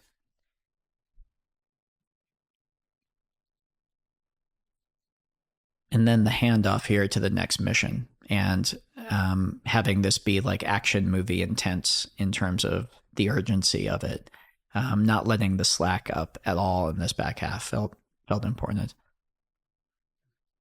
There's those baby blues. It's another close up I allowed myself of Daniel. And then another little overlap moment here in the way that Daniel and Janelle play this no drinking cracked me up. That also, if you look at a lot of these glass sculptures, there's a lot of Beatles references. That one that she set the glass down just there, if you go back, that's the walrus from Magical Mystery Tour with his eyes out from I Am the Walrus. There's a group of strawberries. There's Strawberry Field. The fields, the button that they press to reopen the Mona Lisa is the Fool on the Hill. There's a bunch of them kind of hidden throughout. We get our film noir moment with whiskey, but with a vape. And then this was a drone shot. Again, this is a Jaron Present special.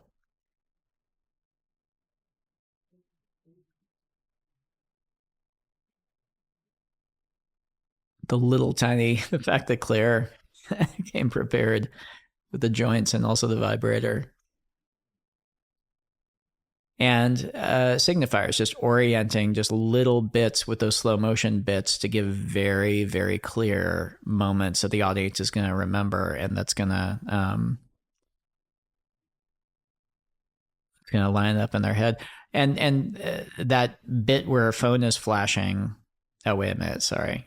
First of all, there's the symbol from my first movie, Brick, of the A. The tunnel symbol is on the surfboard back there. We always try and work it in and every one of the movies.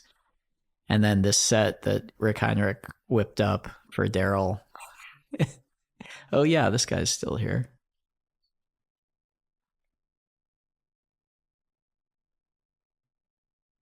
So originally the thing with the kid calling paid off because it was supposed to be like when her phone's going off, she thinks the kid is calling because it's poop time. And when we realized we didn't need that and we could just play through it, it pacing wise became a lot better, even if it was a funny gag.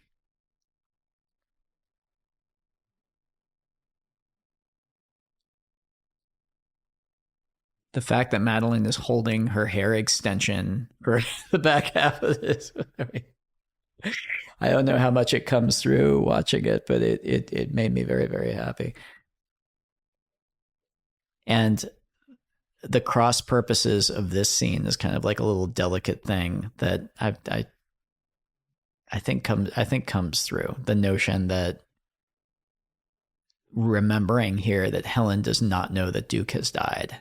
And we did a lot of takes of this just trying to dial in exactly this little moment here of obliviousness and then her misinterpreting it and thinking she's saying, I'm glad he's dead.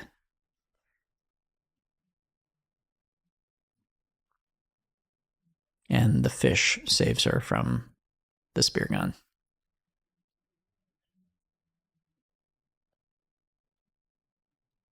And I went back and forth constantly with leaving in and cutting out this little bit of her at the top of the stairs. But I love in the moment of this kind of action moment, the humanizing thing of, I think any of us in the middle of that would be so winded from those steps. So coming up here, here's obviously a moment we recognize. But then this close-up up here of Lionel is another one that Bob suggested that we get. Again, to just kind of connect back up, oh yes, there are multiple threats of all these people throughout here. And then we have, even though he said Helen in the first one, we didn't really clock it, hopefully, the repeat here, trying to play fair. And all this choreography of like when they look there and she moves over here, which in the other section is where she moves behind him and it looks like the killer's about to shoot Blanc. All of this was kind of written into the script and worked out really carefully. And the actors had to do all this very delicate stuff and be in the exact right position while playing this very intense moment.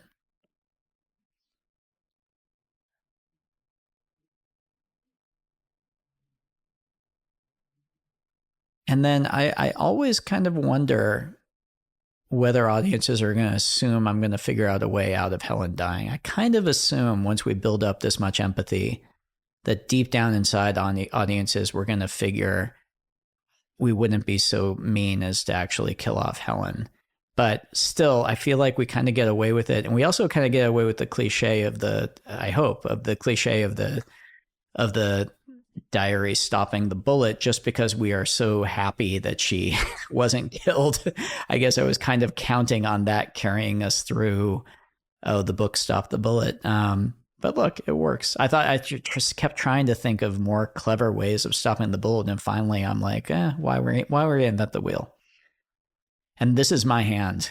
This is my hand cameo. We did a little reshoot because I wanted a very specific reveal of Renning hot. So apologies, Daniel. That's me.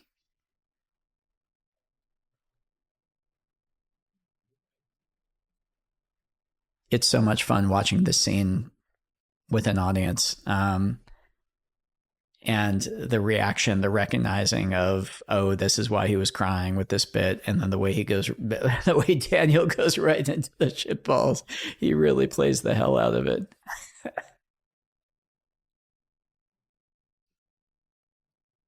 So this bit with the hot sauce rolling down her face, I mean, first of all, it's that hot sauce drip is CG the way it rolls down. So on set, I was just talking her through. Okay, now it's going to your nose, and now you cringe a little bit. So more Janelle Monáe praise on her performance here. Also, though, I almost cut the scene out. I almost cut this little bit out, just because I thought, it's just sort of a fun little thing. But pacing wise, we probably want to keep moving. And thank God I left it in for our first real preview screening, and the theater, hearing everybody kind of react to that thing sliding down her face, I thought, oh, thank heaven I didn't cut that out. I love that sculpture of the hand with the fingers walking across. That was one of my favorite little touches that Rick and his crew came up with, and with all this artwork here. And then, of course, we catch up to where we initially cut away in the first place. And who? And now we're into the actual denouement.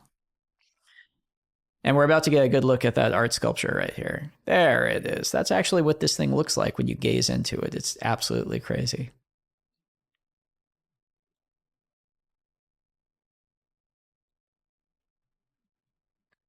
And now we're into the final sequence.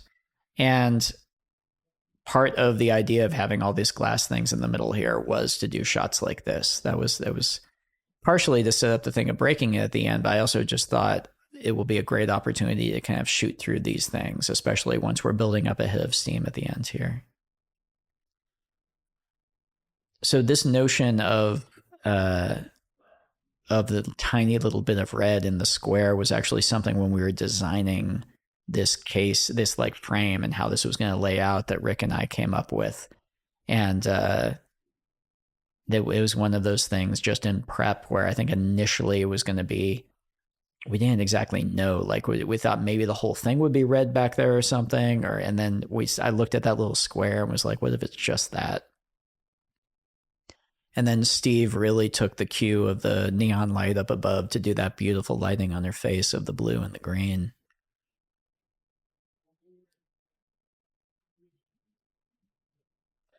The malapropisms that are throughout the entire movie of Miles, it brought me great joy, just because I knew that certain members of the audience would be very annoyed by them. And then to have that annoyance recognized and paid off in this way, it's one for the word nerds in the audience. Also, so starting, because this is kind of Blanc's denouement, and this is the equivalent of the library scene in Knives Out. This is where he kind of lays out the whole case. And for these scenes, this is about 20 minutes, give or take, of Blanc explaining the whole crime. And Daniel will show up for that week's work knowing the entire thing. Like, he could step onto a Broadway stage and deliver the last 20 minutes of the movie. straight. He's got it down pat. He's got it all figured out. And so what I try and do is I've learned on the first one. And so with this one, I worked with him and we basically figured out, I try and not get too fancy with the camera. I try and figure out how long I can carry one segment of it. So this shot, for example, this started way back when he started explaining, the killer almost got my Achilles heel. This is the exact same setup. We've just pulled back with him. And so it carried like a page and a half of dialogue. And what I'm trying to do is give him runway. I want him to be able to perform these things without having it all chopped up. And so, and I'll work with him and say, okay, we'll take it up to here. And then he'll know, okay, I can prepare up to here.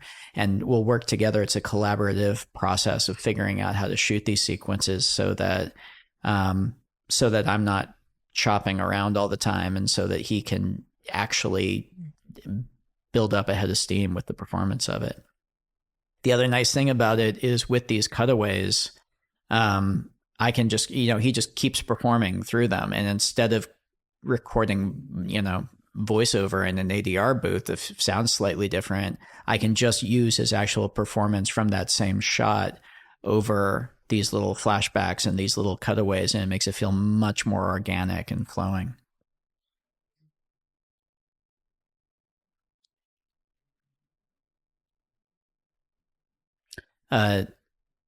Duke, and I tried to frame him out as much as possible because Dave's poor stuntman is technically Duke's body is still back there. So anytime we looked over that direction, Dave's stuntman had to lie with a handkerchief over his face. There's actually a shot in the trailer, one of Blanc's lines, where we had to go and paint that out because Duke's body was back there. Spoiler alert.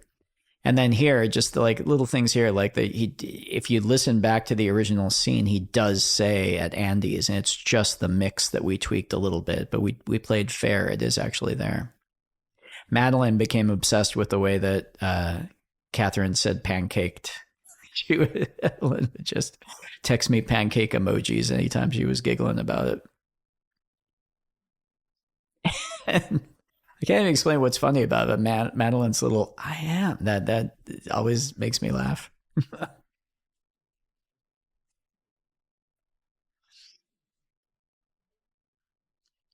So once again, proving that nobody screams comically like Kate Hudson. Here we go. And although Catherine's, I think Catherine matches her with the holy shit. And then what is reality? I mean, that was scripted, and I think all of us were kind of waiting for the day when we were going to shoot that line and hear Kate say that. And I didn't want to blow her voice out, so I think I gave her like 3 takes at it, and she was prepared. I mean, the other thing with shooting these scenes, it's Blanc kind of laying the whole thing out. It was very important, though, to have the reaction shots to cut around to. I also like that Miles is wearing one tracksuit and he changes tracksuits to go do the murder.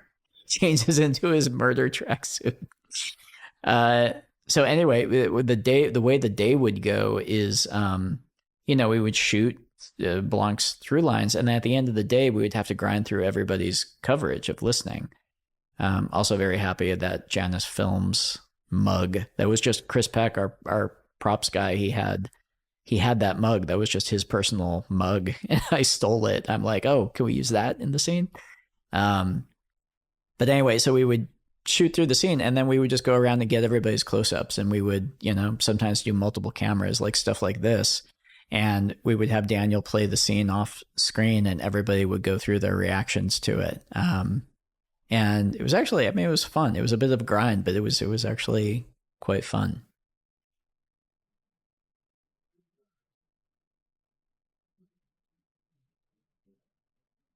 The way that Nathan's music subtly supports scenes like these is another. I mean, the big themes are one thing, but Nathan is always one of the first people that I pitch any story to. He's always one of the first people to read the script. He's out there on location when we're shooting, which is a very unusual thing for a composer.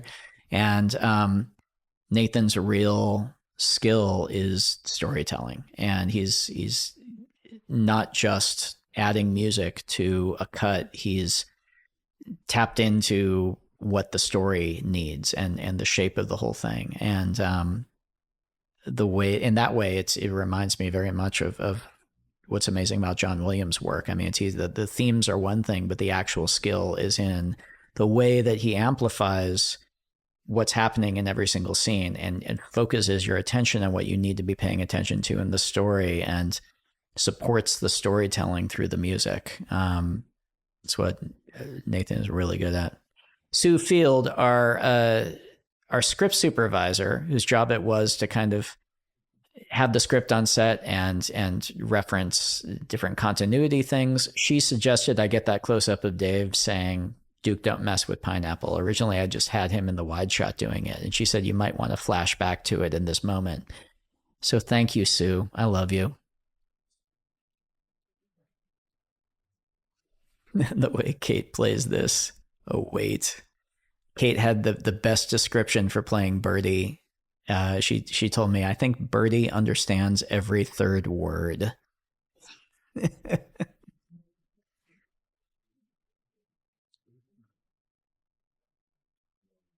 And in the editing of these, like tracking those reactions and the little looks between the two of them, the shaping of this becomes a kind of a thing unto itself.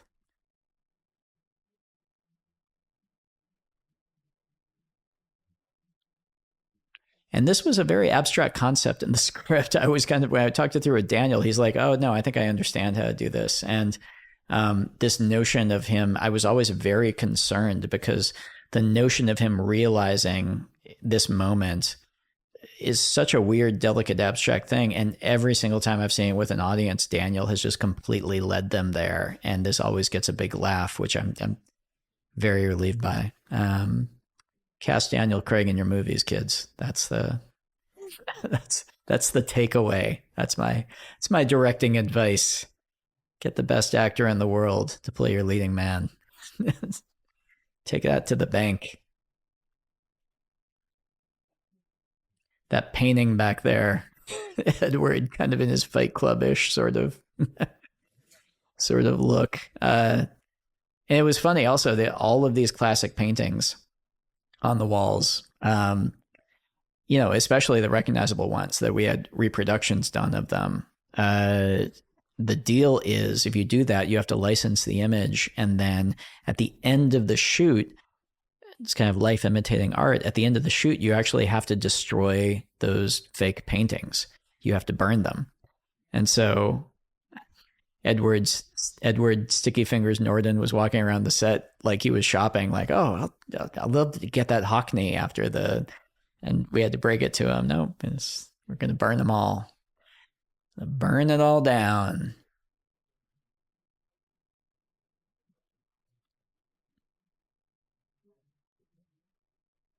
So having kind of praised Janelle through this whole thing, we're coming up to my favorite bit of her performance. And this is, again, it's a, I guess what I'd call for myself like a satisfying solid chord progression.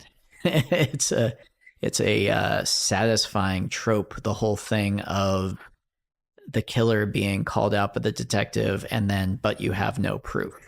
And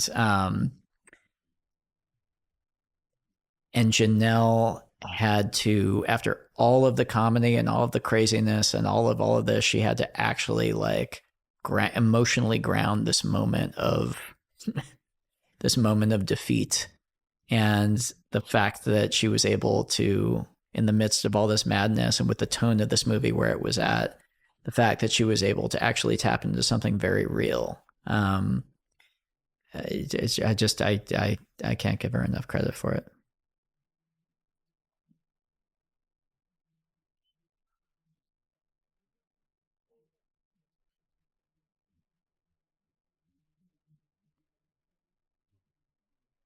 And Blanc also having built up, I mean, this is where kind of like the chemistry between them pays off, actually, is buying sort of the sincerity of this moment and the sadness of this moment for Blanc. And it's also, it's a bit of a risky thing to have Daniel playing this incredibly capable detective, and having him hit the end of his powers here, and having him actually acknowledge, I'm part of the system, and I can't take this any further. You can, hint, hint, wink, wink, but I can't, and having him step away. It's very, very important, though, because similar to in the first movie, Marta actually, her moment where she pukes on Ransom, and then takes the fake knife in the chest. Having the protagonist of these movies have an active moment where they bring about the villain's downfall. It's storytelling 101. It's just the absolute basics, but it was incredibly important. And that means it's got to be on her shoulders. And that means that Blanc has to step aside for that.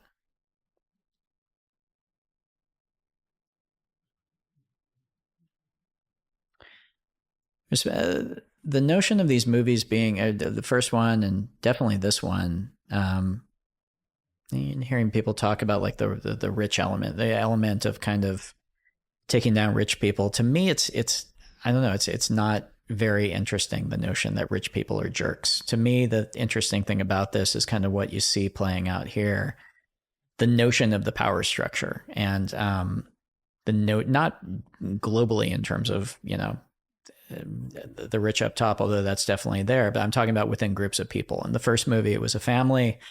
In this movie, a group of friends. The notion that there's this unhealthy power structure that's in place, and what people who may even have good intentions will do in order to protect that structure, if they're benefiting from it, and what it takes to break that structure. That to me is actually so much more interesting than the notion of just something as simple as eat the rich. That little moment between that I just yacked over with Janelle and Daniel is so beautiful, and Daniel, the delicacy that he played that with. Again, Daniel Craig. And then when Janelle I always feel like the Popeye theme. It's almost like alcohol is like spinach with Popeye for her. When Janelle started doing this thing of going to each of the things and breaking them, I could really see her dance performance background coming through, because she's almost like Bugs Bunny. It's very choreographed in terms of zink, boink. It's very much in the Looney Tunes in this moment here, and then when she walks around to each of them, you can feel her deliberateness with the step. It's very much she's putting on a show in order to get his blood boiling.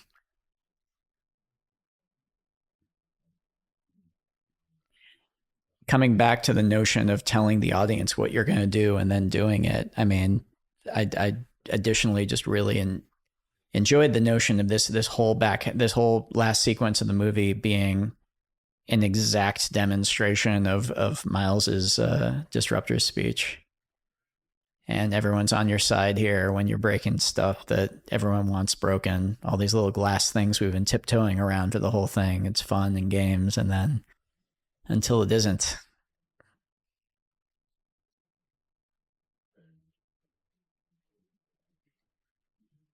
So that right there, that shot where she just looked in the lens, Jess. So the camera was supposed to tilt down when she threw that glass down. And so we were getting ready to do the shot. The camera is rolling, and and I go, okay, let's just practice. You're not going to throw it, but just practice. I'm going to say 1, 2, 3, and then throw. And so, but when I said that, she actually did it. And then she realized we were just practicing, and she looked right in the camera lens.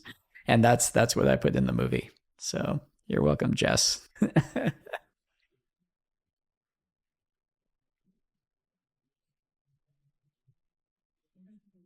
I realized after the movie was finished, would it have been funnier to have it be, I think that belonged to Elton John. I don't know.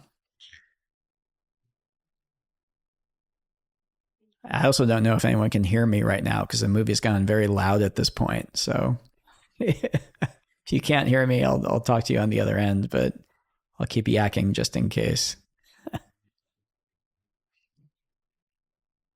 I still have two of those little like glass balls that rolled across.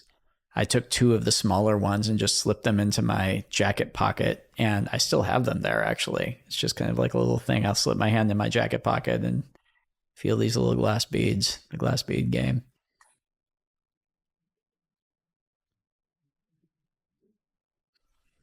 Catherine here. And then you can, first of all, Leslie's physical comedy there.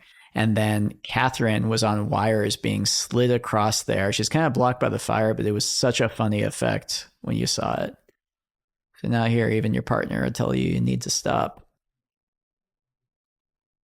Uh, there's a bunch of different very talented effects vendors who we worked with throughout this whole movie. Weta Digital did all of this fire stuff at the end. And we had practical elements, but it's augmented because we couldn't have the fire that big, what you see behind her. So all of this is some really beautiful effects work. And then a French company called Bouffe, did all the, helped us out with some of the glass. A lot of that glass shattering was candy glass on the day, which looked great, but it was kind of yellow. And so we did some digital cleanup and made it more transparent, and that company did a great job. But we had a lot of terrific effects vendors on this. And then this choice to go big. I don't know. I kind of, at some point, the fact that it escalates to this level, the fact that, especially coming off of the first movie, that the movie kind of requires this, and so we just go there. To me, I found very entertaining. And then, of course, the tag with Daryl.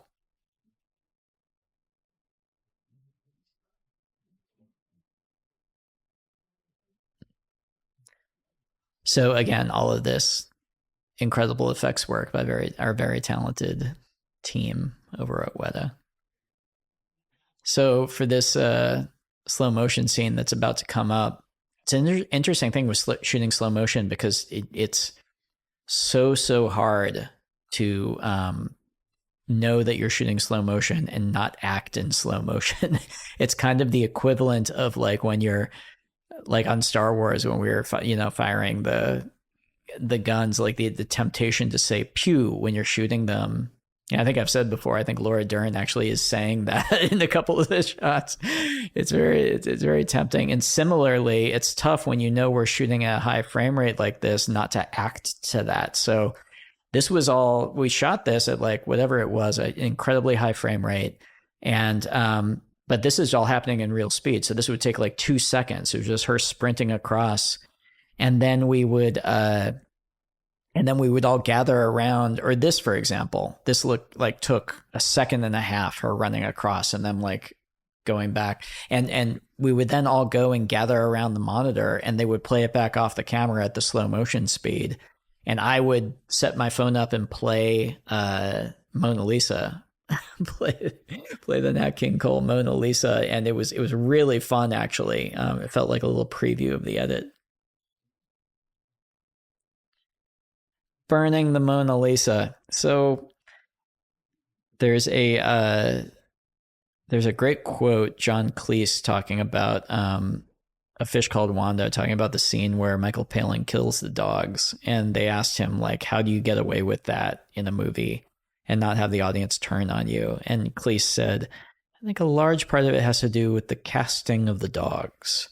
And that's kind of how I felt about this Mona Lisa bit. I mean, it needed to feel like a sacred cow, but the Mona Lisa was kind of perfect because it's so much of a sacred cow that I think I expected the audience would be in on the joke. And it needed to be. The thing is, it needs to be something where it feels like the thing that nobody wants to break. It can't just be a more expensive piece of glass or a bigger piece of furniture or something. It can't just be something that is expensive. It needs to be something where, oh my God, nobody wants her to actually break that.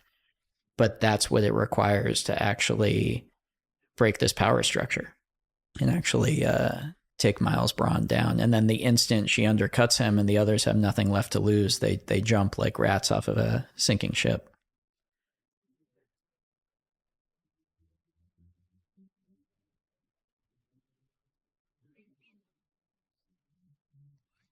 We tried in a couple of takes, like her slapping him at the end here, and we just didn't need it. The way that she landed this final line in that last little look, it was just, it worked so well. And again, I love Peg's big beaming smile. Peg is just a Helen fangirl.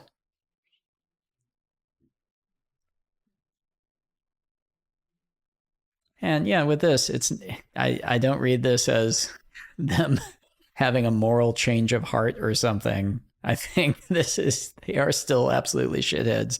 They're only turning on him because they no longer can get anything from him. He's been kicked out of office, and now they're all writing their tell-all memoirs.